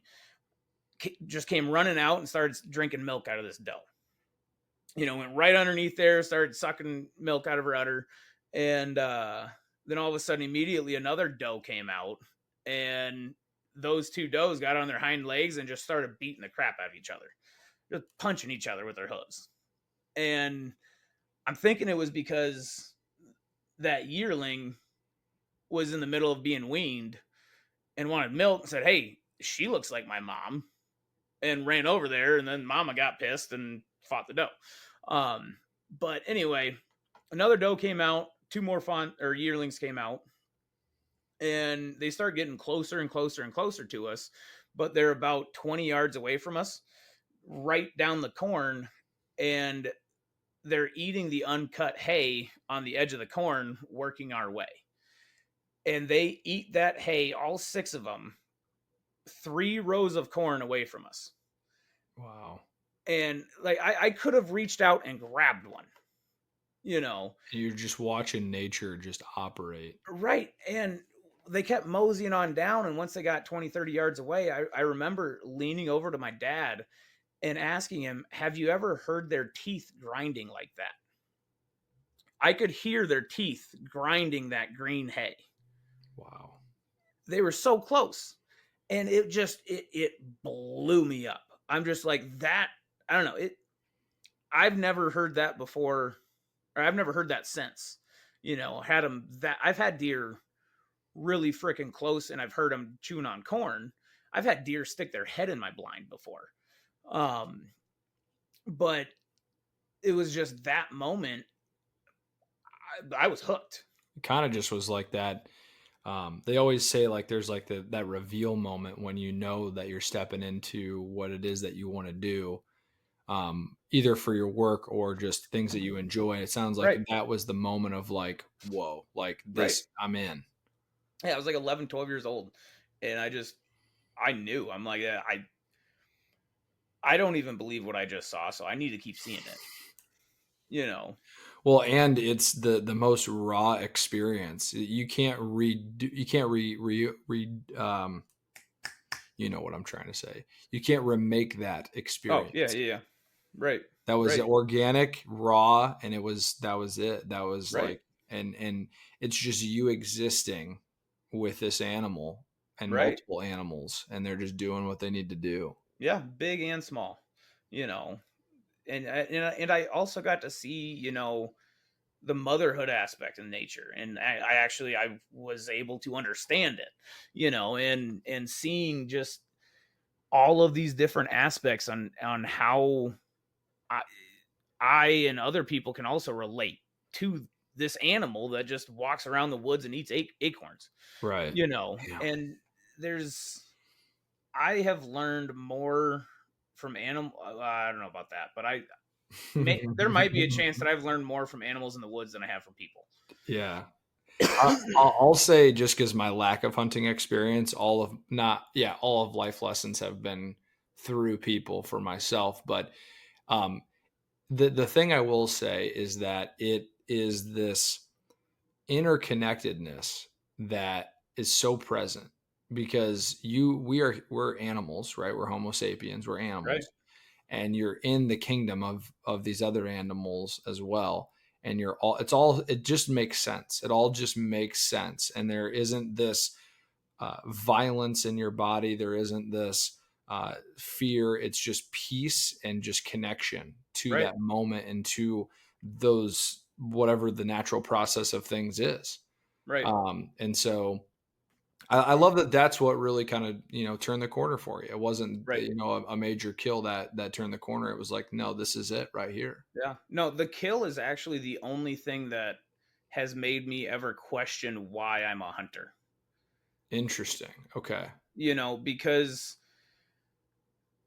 in before I say this story, I want to say Bambi's mom was gonna die. Okay. Bambi's mom was gonna die. And there are so many things that Mother Nature throws at Bambi's mom that are so much worse than a bullet or a car. Mm. Those are Bambi's mom's best options is a bullet and a car.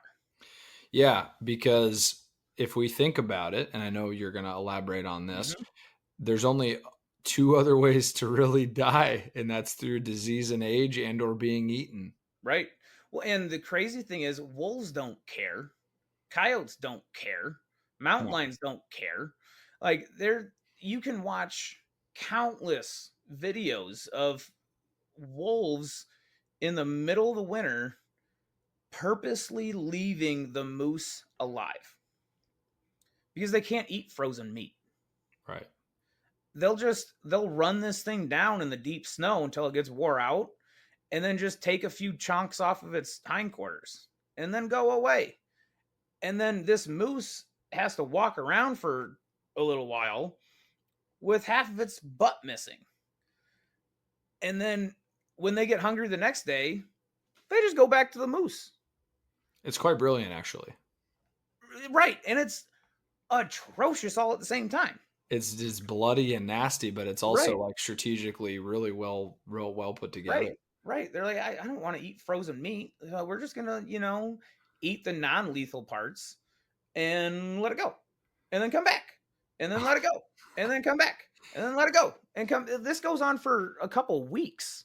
Yeah, so for all those out there that think that shooting an animal and killing it almost instantly is the worst way, Right. no. Mother Nature is the cruelest thing on this planet. It's cruel, and at the same token, I love her. everything has its purpose, right? So Mhm. if it was meant to be the time for that to be eaten, then Right. that's the cycle of life right there. Right. Right. So the reason I say that is bef- the two times that I've ever questioned why I do this, it's middle of the season, late October, November, even December. One of the times was in December. And I see a doe with twins. And I shoot the doe. Doe goes 50 yards, piles up. The fawns go 100 yards and wait.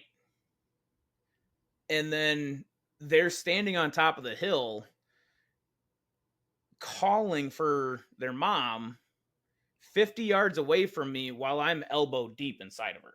Mm, You know, and that ruins me. sure. Ruins me. After the second time, I've literally passed big, healthy freezer queens of a doe just because they had twins. I'm like, I don't want to do that again. Right. And what a beautiful lesson, right? What Right. a beautiful lesson in that moment. Right. Well, Not whether I only should or shouldn't shoot it, that's a different story. right, right, but just like the humanity of the whole thing. Right. You I know, love it's deer. yeah, it's like yes, that was something that was an achievement, but then you learn. See, that's again the beauty of hunting, and I've never Right. even been hunting, but just hearing these stories vicariously through, it's like you got to commit, you got to make that decision, but every decision has consequences. Right. And it's not to say that you're the person that put the youthful um, fawns in a worse off position because, as we just said, they could get eaten, they could get Right. killed. But it's hey, let's do this with pride, and let's do this with ethics, and do it the right way. You Right. know. Exactly. So, and that's not even to count like those that go out there, I'm assuming, that just kind of spray and kill a bunch of them, and then like they're just doing it for fun. Right. There's a whole, not dark history, but a lot of those stories going back to the 1800s, early 1900s, of just mass sporting execution of Right. animals. Like, I mean, that's a whole nother thing. And Whitetail were extinct in Iowa in the turn of the century. yeah, 1900s, there was not a single whitetail in Iowa. yeah. So these are things that I'm not going to talk on because I don't know anything about it, but I just like to also throw that out there, as like there is a right way to go about Right. things. Right. Go ahead, sir. No, and I was just gonna talk real quick. We reintroduced whitetail from Minnesota into the Des Moines River Valley in 1930, early 1930s, and then let them go. And Iowa, well, actually, the whole United States in 1911, hunters, no, it was 1919, hunters proposed an 11% tax on bullets, ammo, or yeah, bullets, guns, bows, and arrows. And 100% of that 11% tax had to go to conservation. Hmm. And since then, so I read this in 2018. So from then to 2018, there was over $38 billion in tax revenue that went straight to conservation that was imposed by hunters and outdoorsmen. Love it. Right. Absolutely love it. I don't know much, again, don't know much about that, but I feel like that's the right way to go about it. Right. So just for the sake of time for the Mm-hmm. podcast, let's go ahead and let's get into some of the more cool experiences you've had hunting. Specifically, if we want to go just kind of right into whatever you feel appropriate, whether that's the bear in Idaho, whether that's any other bow hunting stories. Like, I'll leave it right up for you, man. The bear right behind me. The bear right freaking behind him. Yeah, so I was 17 years old with a bow in my hand out in Idaho in the middle of the Selway. Um we were 50 miles from the nearest dirt road. It Wow. was You're so remote there. That yeah, sounds it crazy. was 45 minutes in a bush plain, and we landed in a grass meadow. And so like I said, I was 17. My dad took me out there, but he had already been out there on 3 elk hunts and 2 mountain lion hunts in the same area with this guide. And his guide called him up and said, "Hey, I've got an opening for bear this spring, and youth tags are $26." A non-resident youth bear tag in Idaho was like 26 or $28 at the time. So I got a couple bear tags and a wolf tag. Went out there with my bow, and we weren't sitting on bait because I don't personally see the point in it. I know a lot of people do it. I have nothing against it.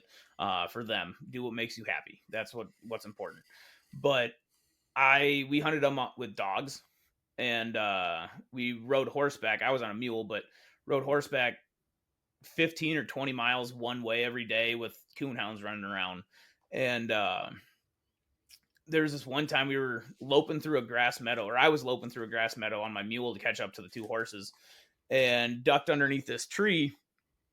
And the guide rode his saddles real loose for whatever reason, and the saddle just turned on me. And so I went rolling on the ground, ran up, caught the mule, and I look over, and there's this white-tailed doe that's walking towards me, 10 feet away and closing, and gets 5 feet away from me, and it just stops and it's looking at me. And then the guide comes up. He's like, "Hey, you doing okay? You all right?" And I said, "Yeah, but what the heck's going on here?" And he goes up to this doe, gets nose to nose with it, and just goes, "What the fuck are you looking at?" And it runs away. And I'm like, "Why did that just happen?" And he's like, "It's never seen a person before." Wow. Like it was like, what? Did that animal just split into two? Like, are you dead? Like, what's going on? It had no idea. It was just And so curious. yeah, and it was just coming up to me, ears perked up, like, what are you? You know. I thought you were gonna go into a piece there where as you were connecting with the doe, the bear just comes out of nowhere and just No, like no, slashes it down. no, I didn't know what the story was gonna go no, on, so I was no. like, It in was the just a cool. I'm just in the seat of my pants, and I'm just like, "Oh my god, does the bear just start mauling the doe and then you shoot the Yeah, bear or something?" I don't know. no, and so I ended up shooting the bear on the second day of a 9-day hunt, and we were riding up on top of the peak that camp was on, and dogs took off. We tied up the horses. They have GPS collars on them, and the dogs ran down the mountain we were on top of, crossed the river, went up the other mountain that we were looking at, and then down the other side. And Jesus. they were 2.5 miles straight shot through the mountain away from us. And I'm thinking, I'm gonna die, if I have to go after that. And they turned around. We couldn't hear them after they got over that next peak. And the first dog over was a Australian Shepherd. It was actually a camp dog, but the only time that dog barked is when it saw the bear, and it came Mm. over barking like a banshee. They ended up treeing it 200 yards away from where we tied up the horses. Oh my god. So I don't know what happened. I mean, it's cool to think that they turned it around and brought it back, but you never know. And so we go down there. It's 40. I range it. It's 45 yards straight up this tree. So I climb the cliff a little bit to make it a 35-yard shot. And it's only got a window about that big in the branches, and it moves around a little bit. So its vitals are in that window. And I shoot, and I hit a branch. Arrow sticks in the tree right above its head, and knock another arrow. It moves around a little bit, get another shot, shoot, and it starts coming down. And later I found out I did hit it, and it was coming down, but it was coming down on the other side of the tree. So the guide pulled out his pistol, and right when he shot his pistol, the dogs jerked, so he missed, but scared the bear back to my side of the tree. So I knock another arrow, and how it's coming down, it's just letting go and grabbing, letting go and grabbing, letting go and grabbing. Wow, that's And crazy.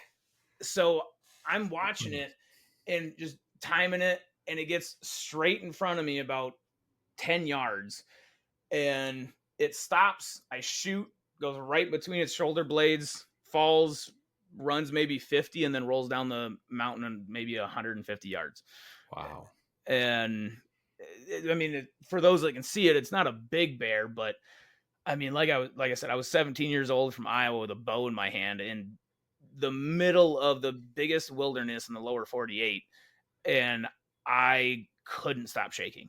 I mean, You that's know, just an insane experience, though. right, right. I mean, my heart was in my throat.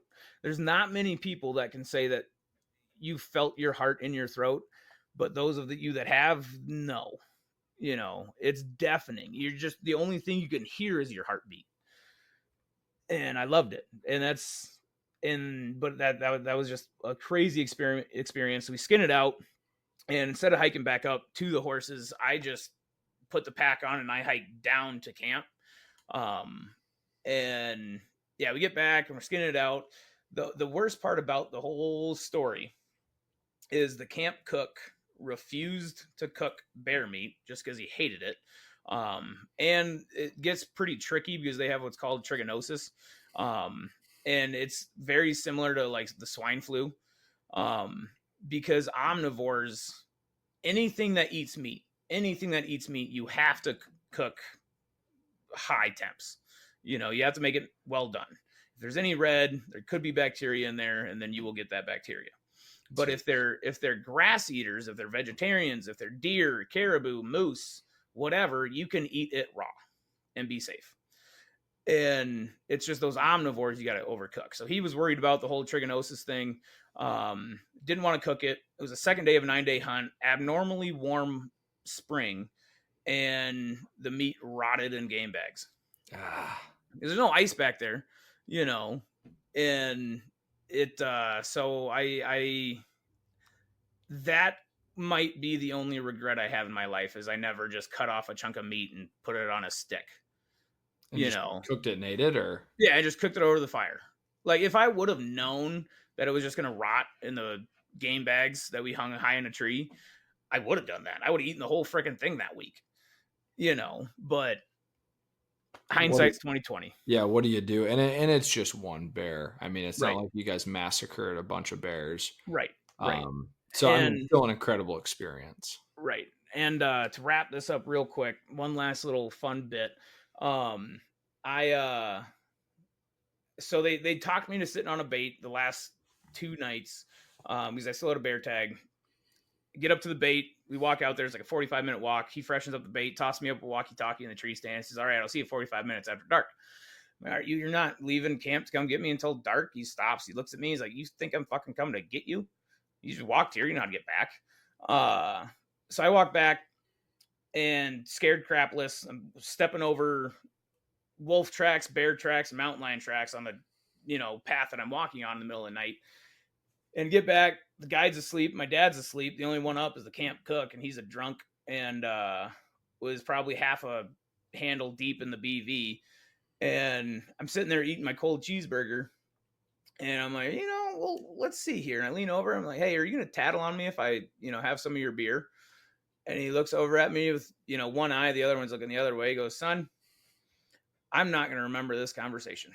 Oh my god. I'm like, "That's good enough for me," you know. That's so funny. So Son. he's just, just a mountain man. Pure honesty, just didn't give a fuck at all. No, He just goes, "Hey, man, I don't even know who you are. I'm just gonna right, do this tomorrow night too." right, exactly. And so he had Bush Heavy, and like I said, there's no ice, so I mixed warm Bush Heavy with Captain Morgan Private Stock, Oh my gosh. and I don't know why, but it tasted like a root beer float if you used cream soda instead of root beer. Okay, so It not was terrible, it but was amazing. yeah. And it might have been, I don't know, who knows why it tasted so good, but I had 3 of them. And went to bed, and next thing I know, I wake up and I'm standing shin deep in the mud in my boxers, and I can't see my hand in front of my face. And so I'm freaking out. Like, where the heck am I? It's pitch black, and I feel this tree, and so I have some grounding, like there's something, and then it dawns on me, and my pinky toe of my left foot is like throbbing, and I pull it out of the mud and I kind of grab it, and my toenail's gone.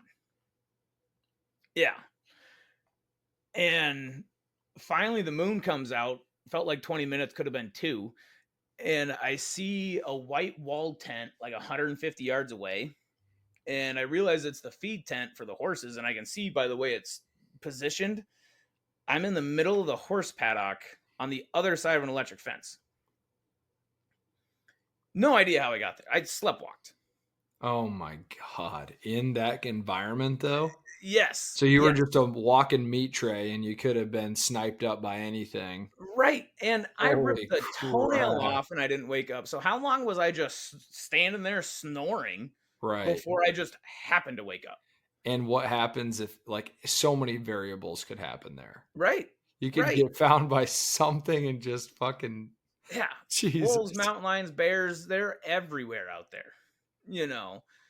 And yeah, so I purposely did kind of a loop back to the tent, because the next morning I was curious, how the heck did I cross that electric fence? So I get woken up by the guide. He walks in and he goes, "Heard you went hunting without me last night." Because when I got back in the tent, my dad woke up and he goes, "What were you doing? Taking a piss?" And I'm like, not exactly.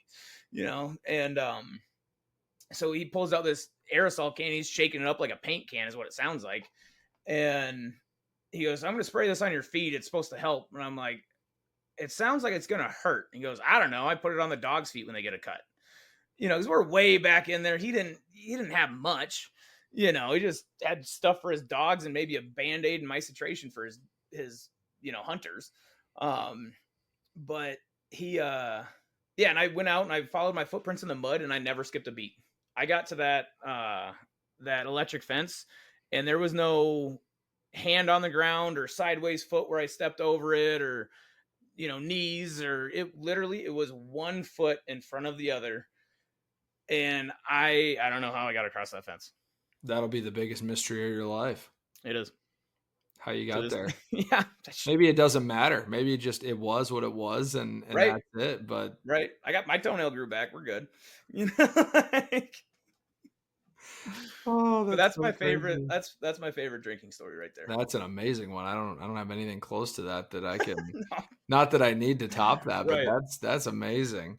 Yeah, and just like I just feel like in that moment of waking, you're just the amount of confusion, but also the amount of fear I feel like would just like settle in and you're like, what is happening right now? Hmm.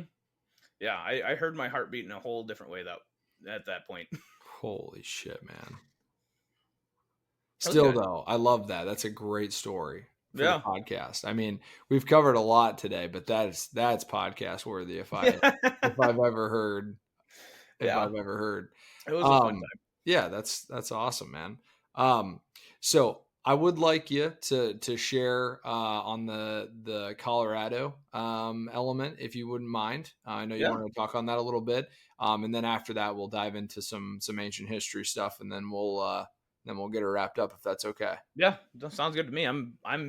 I'll be here all night if you want me to. No, Colorado is a very, very special place in my heart because I grew up.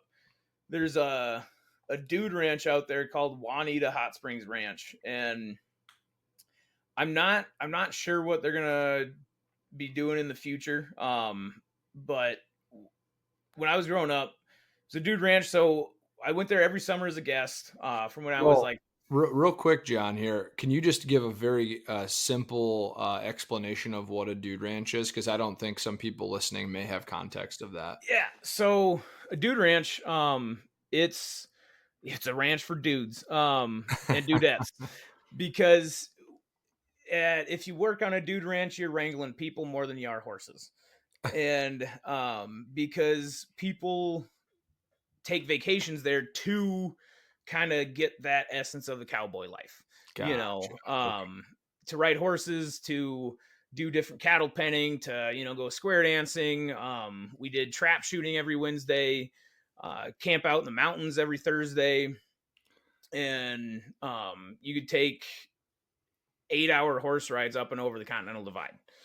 And you show up on Sunday, you leave Saturday, and it's a vacation that you should not take if you want to relax because you're always doing something. You don't have to, you can relax the whole time, but to get the full experience, you really need to get in there. Like I was on the 9 hour or the 8.5 hour horse ride up over Stella Mountain, the Continental Divide, and we were coming up to Timberline at about 11,500 feet, and we started seeing some elk, and there were just cows and calves, but we split. It was like we get up there further, and we split this herd of like 150 cows and calves, Wow. giant herd. Half of them went down the valley, half of them went up the bowl, but the ones that were going up the bowl, one got up to the top and it stopped, and all of a sudden the ones up top just started screaming, just not bugling but just screaming like cows, and cow elk. And then the herd that went down the bowl, they started screaming, and we're all stopped along this ridge overlooking this valley, and we're watching the whole thing, and you can't even hear yourself think. It is so loud with just the most. I don't even know how to describe it other than you couldn't hear yourself think because of the elk.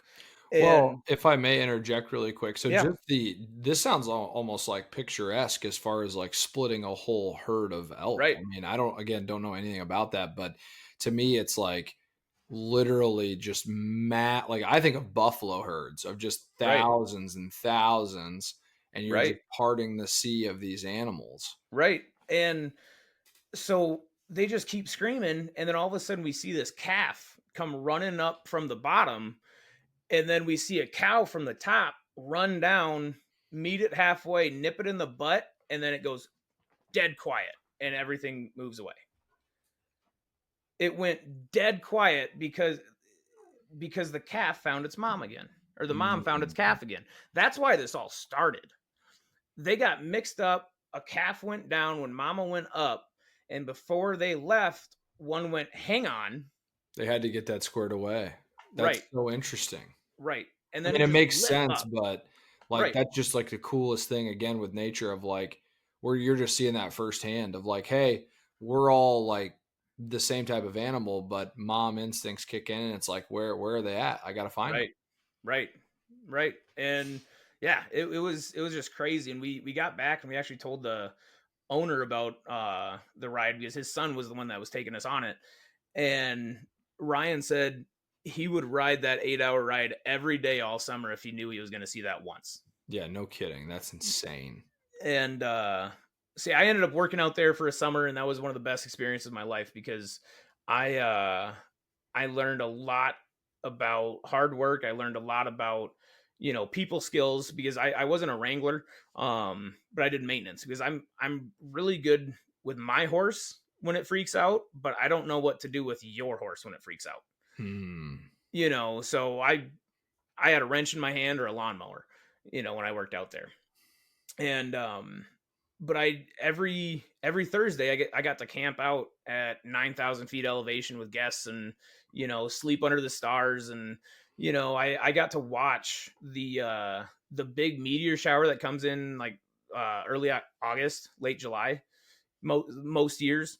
And I watched it at 9,000 or 9,500 feet over a big marsh. And there were a couple comets that went by and they lit up the whole valley in green. They were so bright. It was just it was like it was just a green sun for a little bit. And it went from horizon to horizon, Stuff like that makes me wish that I could just go back in time when just everything was so fucking raw, right?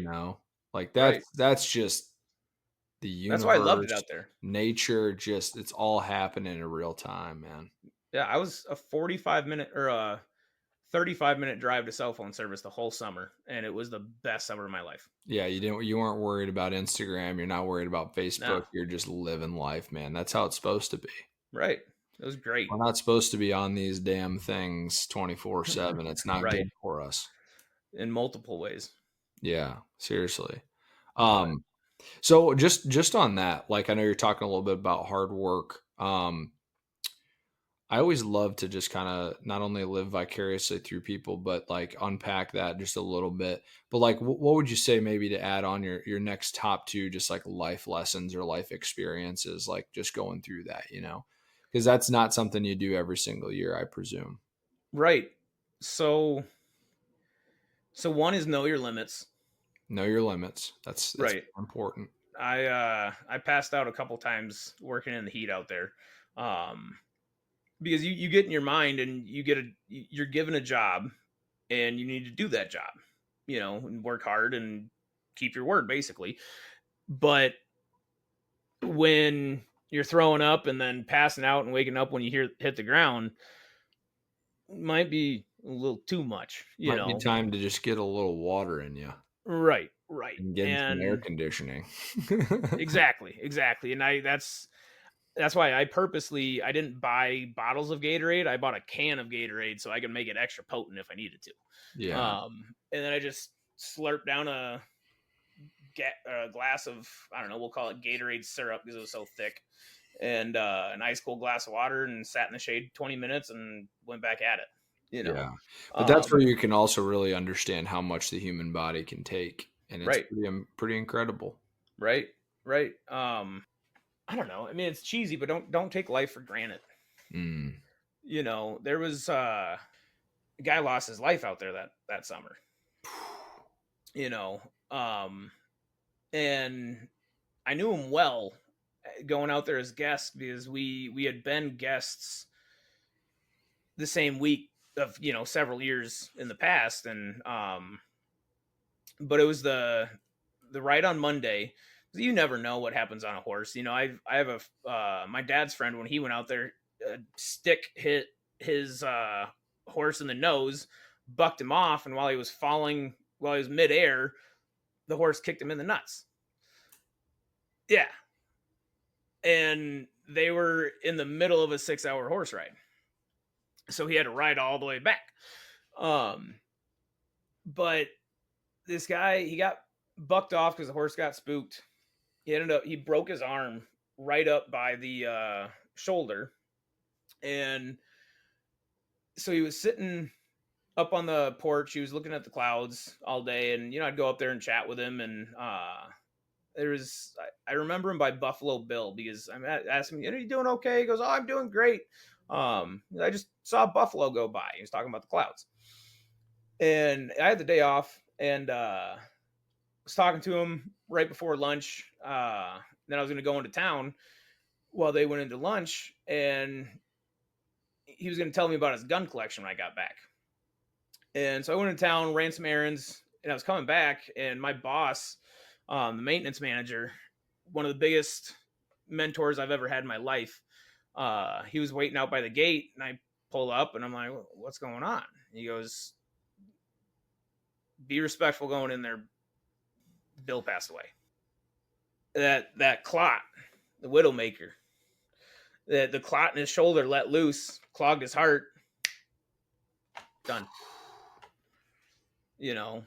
And he was just so happy, and he was looking at what I think is the best view you can ever get from a porch, or the best view I've ever seen from a porch, overlooking Tamichi Dome. And and he was up there in age, but nowhere near ready to go yet. And yeah, it was just, don't take it for granted, because you never know. Right. And maybe it was his time too. Maybe he felt at Right. peace in that moment, and he had done what he wanted to do. And I'm Right. sure no one's ever fully ready. Right. But at the same token, maybe that was kind of the time of him, Right. crossing over. Because the other thing too, I've never done anything like that before, but I just feel like in those situations, that there is that connection to Mother Earth. And Right. so, maybe he had that mental place of, hey, as much as we hunt and as much as, you go through, like maybe I'm a part of the timeline now. Right. So I have absolutely no idea if that's the case or not, but I could see where, maybe that self acceptance had come through, and he just said, "Hey, this has been a hell of a ride." And like you said, when you're in those scenic places, and I guess I can speak a little bit on, like, I ski out in Right. Colorado, have before, and it's truly breathtaking. I It's mean, and amazing. so it's not like you're in the middle of a cornfield in Iowa when that takes place. Right. You're in this incredibly vast and beautiful, beautiful landscape, and he could have had that kind of come over him. But Right. I don't. No one will ever know. But Yeah. um, yeah, it's in situations like that, being exposed to that stuff, that you really do have to understand that that is a part of it, right? That's the Right. part we don't like to think about, but And I will say really fast, I mentioned the mentor. His name was Eric Sorensen. He died a few years ago. But he watched me grow up going out there.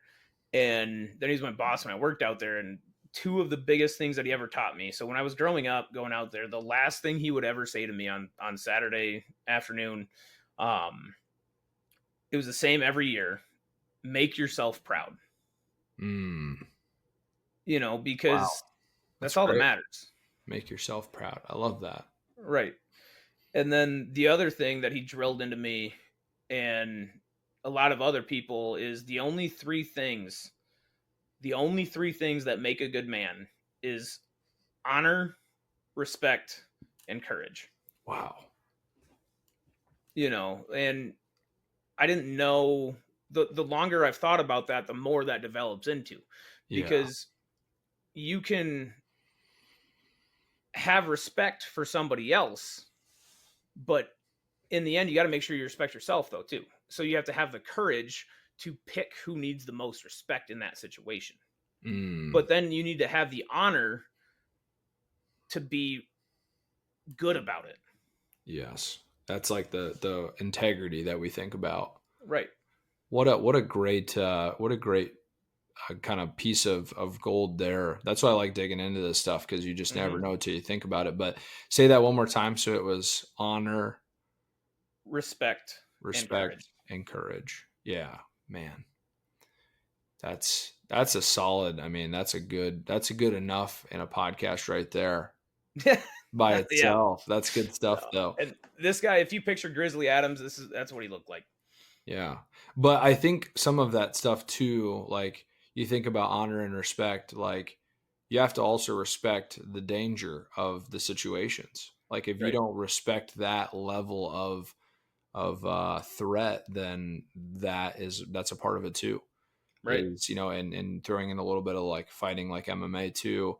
I know that there are guys out there that like, hey, every time I go into something like this, you have to respect who you're going up against because you Right. never know what the outcome is going to be, and Exactly. honor the situation.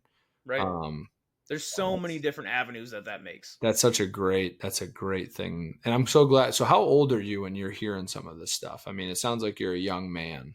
Yeah. 5 is when it started. Like age of 5? Yeah. Holy shit. Yep.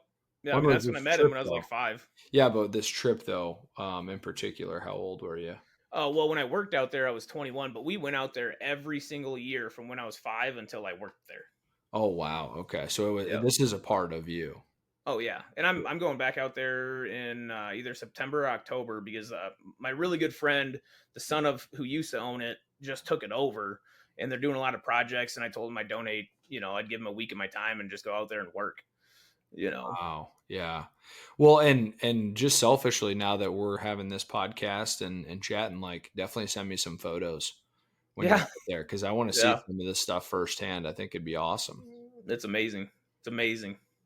Yeah. What a great conversation as far as that goes. So thank you for sharing for that. Right quick before we turn to the final piece, is there any other things that you want to add on, whether it's life lessons or cool things or anything that kind of comes top of mind? Oh, not at the top of my mind, no.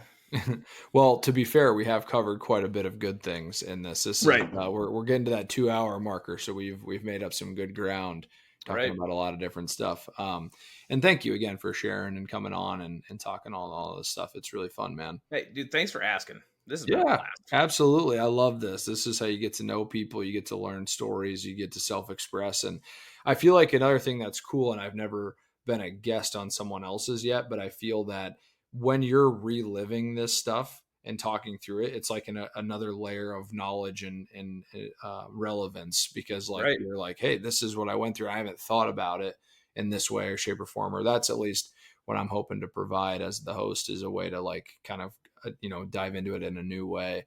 Yeah. um yeah, so again, thank you for sharing some of that stuff. um Happy. yeah, now for the listeners, we're going to go from sane people to we might lose some of you here. Yeah. Yep. This is going to be our own interpretation of the world and of our own thoughts. So if this seems outlandish, be curious first off. But we're gonna turn everything aside and get into some really kind of fun topics of conversation. So, um, just to easily work into that, I love history. You love history, and history is so important to our story as humans. And there's so many incredible things that we've done as a species. But one common misconception I think that everyone has, and I say this as a 29-year-old in 2024, is that we think that as we go back in time that we become less and less and less, and we think that right now we're the most evolved that we've ever been. And just through some other podcast listening, my own thoughts, I believe that there was at one point a much higher and more superior culture and civilization that was on the earth. um, and the reason I want to believe that is I think that would be badass, is to know that in our footprint of time that we weren't even close to being the most advanced possible. But when you think about ancient history, Jon, and things that have kind of got you fired up, where do you go to right away? What are some really cool concepts that you like to dive into? Oh man, I just thought about 4 of them. let's, let's knock them all out. Right? Gosh, I mean, the whole thing with the pyramids is wild, and how, there's proof of erosion and ancient rivers from a long time ago, and how there's proof that the Sahara Desert was the biggest rainforest in the world, 12,000, 13,000 years ago, 14,000 years ago. And, the lake that was in the middle of the Sahara would be the largest landlocked body of water in the world. In Like, history too, I believe, right? yeah, yeah, and in history by like 3 times or 2 times or something like that. Yeah, Like, and and crazy amount. an important fact to point out what you said there. It was you're saying landlocked, meaning that it is not an ocean. So, like, I just think Right. that's an It's not a important sea. distinction. It's not an Yeah, ocean. we're Right. talking like 3 or 4 times of the Great Lakes in the continental U.S. and North America combined. Um, and then let's just dive right into this too for the reference of those who may not even ever think of this before. So there's a theory called the Younger Dryas impact theory, and I'll let you explain it. But this is what kickstarts my own curiosity about how there used to be a more higher power civilization than we know today. Right. So to start off, I mean, if there was, hypothetically, for people who, whatever you think or your opinion is, the argument is, where's the evidence? Yes. So there had to have been, if it's true, there had to have been something that was so catastrophic that there just is no evidence. Yes. And that's where the younger Dryas theory comes into play, because they have the technology to look at the stars and to know the rotation of everything, know the movement of, the different asteroid belts, when the Earth gets close to it. Some years it gets closer than others, and they can backtrack this with those patterns tens of thousands of years, 100,000 years, as far back as you want to go, because it's everything's moving in the same path. Well, they think in the same path, but I don't know that. So 12,500 years ago, roughly, there we were the closest to the asteroid belt that we've ever been before in the history. Well, in the last 13,000 years. Yeah, and let me chew in just a little bit here. So again, we're talking 12,000 plus years ago. Right. So we're going way back. So to Right. anyone that thinks like, oh, this happened like 500 years ago, like we're really reaching right here. But in the same token, there is evidence of these things that have taken place. Right. And so the younger Dryas theory is, an asteroid came over, broke up in the atmosphere, and then asteroids hit all over the northern hemisphere. And which, okay, a lot of craters. Not necessarily. If you think about back then, it's also scientifically proven that there was a lot of ice. Where you and I are sitting right now was under 2 miles of ice. Of ice, yes. And that went all the way up to the North Pole and wrapped all the way back down into Russia and China. The whole half of the northern hemisphere was 2 miles of ice. So the amount of energy that comes down from those comets, let's say it hits that ice and all of that energy goes into the ice, immediately it's water. Right. Immediately, the whole top half of the northern hemisphere, a quarter of the globe, is water. And Instantaneously, nearly. yeah, instantaneously. And it just floods. It floods everything. And back to the Bible, there it is. So, and Well, if you let look, me, if I may, I just want to add some color to that. So, yeah, so there are many different cultures that have this interesting correlating story of this flood from the gods that yeah, wiped out because of XYZ reason. So, yeah, if anyone's curious about this, I will point out there's 2 places to go to like really dive in. One of them is Graham Hancock has a series on Netflix called Ancient Civilization. That's massive, a great place to start. But furthermore, on the Joe Rogan Experience, Graham and Randall Carlson is the other guy featured. They have multiple podcasts that go into like incredible detail. So Right. we're kind of saying this as we interpret it in real time, but like if you really want to get into what makes us believe some of these things happen, then I would highly encourage you to go check that out. Anyway, Absolutely. back over to you. Absolutely. Yeah. So, as this body of evidence in which Graham and Randall are studying in their lifespan, and they're still alive today, so it's not been like Mhm. too long, but it's still been a long time.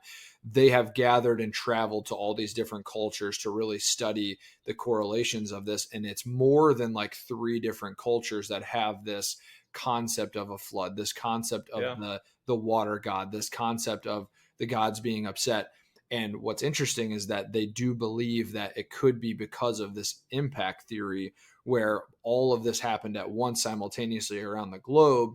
They didn't know at the time this was happening, of course, but then when they pull this all together, it really creates this nice body of evidence that says, hey, Right. this could be a strong possibility that this is what created all of these texts. Right. Like the story about the giants in South America that Graham dives into in that ancient apocalypse. Yes. You know, So, and so fun. so many different things. Yeah. So, in going back to the pyramids specifically, this is one thing that I've been really trying to want to believe because I think it'd be badass. But we think of the pyramids as like man made structures and other things. And I personally believe that at the time of some of these things, we weren't humans like we're humans today. I think we were much larger. I think that the presence of what we would consider giants roaming the earth actually was a real thing. Now, there's technologies that we may or may not even know about that they could be using, but we can't look at it in the lens of the same people that are alive today are Right. who constructed these things. It's just not possible, in my opinion, that they Yeah. did that. So, the moment you think about prehistoric animals and the vastness of their size, you would have to naturally assume that we evolved along with them. And so I know I kind of stole the thunder from you a little bit, but I just think that as animals, again, ourselves, we would have potentially been much, much larger in size in comparison to every other thing Right. that would be going on. So we wouldn't just not evolve with that. We would also evolve with that as well too. Right. So going back to the Bible and that story of Noah, some people are like, oh, how could they have built a boat that like survived all this? Well, it's like, if we think about the context of that, like right now, of course it seems unrealistic, but what happens if there were actual giant humans that built this massive structure? Right. Again, I know I told you earlier, like, open the mind up a little bit. I know this is like freaking people out probably, but it's like, what if that's the case, right? That makes Right. more conceptual sense for us to be able to build Gobekli Tepe, or I always say that one wrong, Gobekli Tepe. Göbekli Tepe. Yeah, the pyramids in Mexico. Mhm. There's all these really cool big things that were built, and I think that that could be a contributing factor, as they were larger than we are today by feet, and that's just what allowed them to construct these incredible things Right. that are still around to this day. That's one thing that I think is so important to point out, is like, we built the Empire State Building, right? Would that go through a cataclysm? It's like these things are so well built at the time that they've survived all of this erosion, and they're still there to this day. So Right. And I'll add to that, there was also different species of Homo sapiens. I mean, like they found the pygmy people, on some, I don't know where the island is, but on some island within the last 40 years, and their full grown body structure was about 3 feet tall. right. And their genetics are very close to ours, but a little different, just enough to make them like kind of like their own subspecies of two-legged walkers, you know. Yeah. And So you see something like that, and you would know that it would be possible in reverse. That if exactly. there are cultures of this small, magnitude, there could be larger humans as well. Right. Um, Now, the other thing that is cool about this is the essence of Atlantis, and this idea Yeah. that there were these mega cities, essentially, or that going back to geographically in the Sahara or around the Sahara, if we think about this being this incredible, rich rainforest full of life, well, naturally, then you would have civilization by Right. these resources. And so, part of the reason why they think Atlantis is either in that area or close by, and it being underwater and taken out, is because of that massive body of water basically taking down this entire civilization. Right. Um, so I'm just continuing to add facts here and stuff like that. But yeah, if there's anything else that jumps out at you, I love it. Yeah, It's you such you a brought up great Atlantis. I can't remember the name of it. Do you know the name of what they think is Atlantis that they found over in the northwest of Africa? um oh my gosh, that other podcast with that other guy comes to mind too. You Yep. know who I'm talking about. Yep. Gosh, what is it? Kemp, no, Uh, Kemp was that was something else. it's in the country of Mauritania, but yeah, the people call it the Eye of the Sahara. The Eye of the Sahara, yes. But that's not the. I've heard a different name for it too. But yeah, it's called the Eye of the Sahara.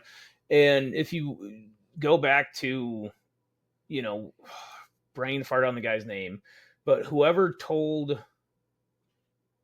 the philosopher in Egypt, it was his cousin, told him about Atlantis, described it as a central city with three rings going around it and a big river leading to a lake. Yes. Oh, I think not Socrates. Plato? Plato, maybe. Yeah. One of the three in that chain, Aristotle, Socrates, and Plato. One of Right. those, I think, or in that kind of. So they visited Egypt, right? And they Right. visited Egypt, and Egypt at the time, obviously a very flourishing civilization, had stories of all of this. Right. So, and again, it seems maybe outlandish, but think about how we know our own ancestors. We go back and we have records of them, and we would paint them or we would create them. And so for him to go and travel there and have records kept of this stuff, I think is just a very powerful thing to consider, is because Right. as humans, we wouldn't not record what we were experiencing. That doesn't make sense. Right. Our entire civilization is predicated on passing that on to the next generation. So to have him go travel there and to see and hear stories of these of this Atlantis, and have it be this again passing of technology and passing of knowledge. Right. I personally want to believe that would be the case. That would be incredible. Right. Well, and yeah, and that Eye of the Sahara, it literally is exactly like what if it was Plato as he described. And exactly there's proof of an old river that goes to a big lake, but what you can also find there is if you look on Google Earth, you find it looks like ripples in the sand in the beach at the beach from the water. The little waves in the sand, but you can only see them on Google Earth because they're 100-foot hills if you're on the ground. Right. So going And back to the impact theory. So exactly. yeah, I go ahead if you were going there. Sorry. Yeah. And the other proof of that impact theory, or at least a massive flood, however it happened, is it's on a mountain and they found salt all over the top of the mountain. And there's no salt up there. How would it have gotten up there? Salt water. Right. That's what they think. The salt water pooled up in this bowl in the mountains, and as it evaporated, then there's just salt left.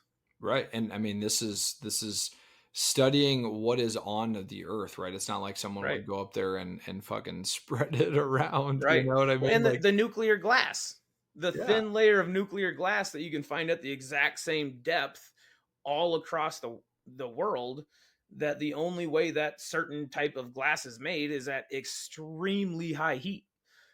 And it's not just by a old dormant volcano or just over here in this one area. It's multiple dozens of areas around the world that you can find it yeah. if you just dig down.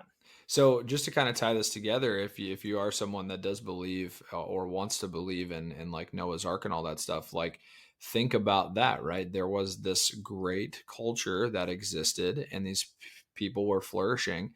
And then let's say the gods were upset, they sent this in. In the ancient civilization, Graham talks about serpents from the sky Right. coming down, and that would be such a forceful event that one would want to write a story about that, to say, hey, Right. we were once a culture, but then the serpent in the sky came and destroyed us. Mm-hmm. Um, and so, yeah, we're talking on it because it's just really fucking interesting, in my Right. opinion. Yeah. You This know, is more like, for us than anybody. yeah, yeah. So hopefully we're giving you mild entertainment on some of this, but I do think it is really, really fascinating to think about how some of this stuff is. The other thing too that I will say that's kind of a very interesting concept, is over in I'm not sure if it's Egypt. Well, let me break this down a little bit. So the Sphinx, the basis of that design, the head of the pharaoh is actually very disproportionate to the size of the actual Sphinx. So that could have been, uh, what could have been there prior might have been chopped off or eroded off to then put the pharaoh's head there. So that's another huge, huge structure that may have been created even way before the Egyptian culture, to say we're gods, right? We would want to create godlike statues. Right. And again, that is hung around for a long, long time. So this, again, these just the essence of this ancient civilization that, pre-existed, Right. and this doesn't even bring in the research that's been done over in the Amazon rainforest. Oh gosh. Yeah. That'd be another hour. Yeah, they've done a lot of gridding over there to say that there was a civilization similar in size as Egypt over there. Yeah. So it's just this really, really fun conversation to really think about and at least try to give life to. I know a lot of people write it off, but I'm one willing to believe that, that was the case for our ancestors. Right. And for you to believe that has nothing to do with whether or not you believe in the Bible either. You Correct. know, because there's not there's not a perfect timeline to the Bible. Like you're given stories and you're given, you know, accounts of things that are going on in other places, and those accounts have a timeline to them. So you can guess, but I don't know. I mean, if there's a lot of people that I believe that would change the Bible if they had a chance today for their own good, why would there be nobody in the last 2,000 years that felt the need to change it for their own good themselves or Right. take things out, you know, because there could be thousands of years missing, Yeah. in the timeline. Yeah, and there's also many theories about how there are certain stories that were once in the Bible that are no longer in the Absolutely. Bible too, and that's why, like, I'm glad you brought that up, because it's like that's more of a collection of stories written from people by or written by people experiencing these things, but it's more or less like learning through that versus like this is the chronological timeline Right. of things. Um, and then the last thing I wanted to say on it, and I know that I mentioned Billy Carson to you the last time that we Mhm, chatted, mhm. but he actually believes that there was a we'll call him an alien race, but it's not, like, I don't know, like, take that for what it's worth, that Right. actually came to build all the things that we have in these mega structures. Yeah. The And Anunnaki. yeah, yeah, and they Mhm. had manipulated the sapien DNA to help them create all of this stuff. You start throwing some of that stuff out there, we're really far reaching, but at the same Right. token, like, it's fun because there's no way like, how in 2024 do we not have any type of technology that could even come close to duplicating a structure like that? Right. That's the thing that I love to play with. Yeah, and Um, don't talk about copper and sand and just yada yada. No, no, no, no. People have tried and they've never done it successfully. Yeah, and why haven't we tried? That's the other thing. It's Right. like, if we're so set on that being the case, then let's try to prove it, and I guarantee that's not going to happen. The other thing I will throw out, and my apologies, I know you're probably wanting to add something too, but even Greek architecture today is still up and standing through some of these Right. things, and Roman as well. So that's way after some of these things would have happened, but clearly there was a passing of technology for for building these incredible structures that are still hanging around after all of these years. I just think that's such Right. a cool thing to contemplate. Right. And You know? the oldest pyramids are the best made. Yeah. And The why is that? How is that the case? Right. Yeah, usually you get better and the last one you make is the best one. But the first one is the most is the pyramid with the least imperfections. The least. That is the longest standing. That is, Right. man, that gets me freaking jacked up. But Right. um any other thoughts on ancient history that you want to throw out there? Yeah, last one, if there was, who's to say they didn't go in a different direction with technology? We went electricity and combustible engines. You know, who's to say that they didn't play with sound and vibrations and had 20,000 years of work that went into that technology and we know nothing about it.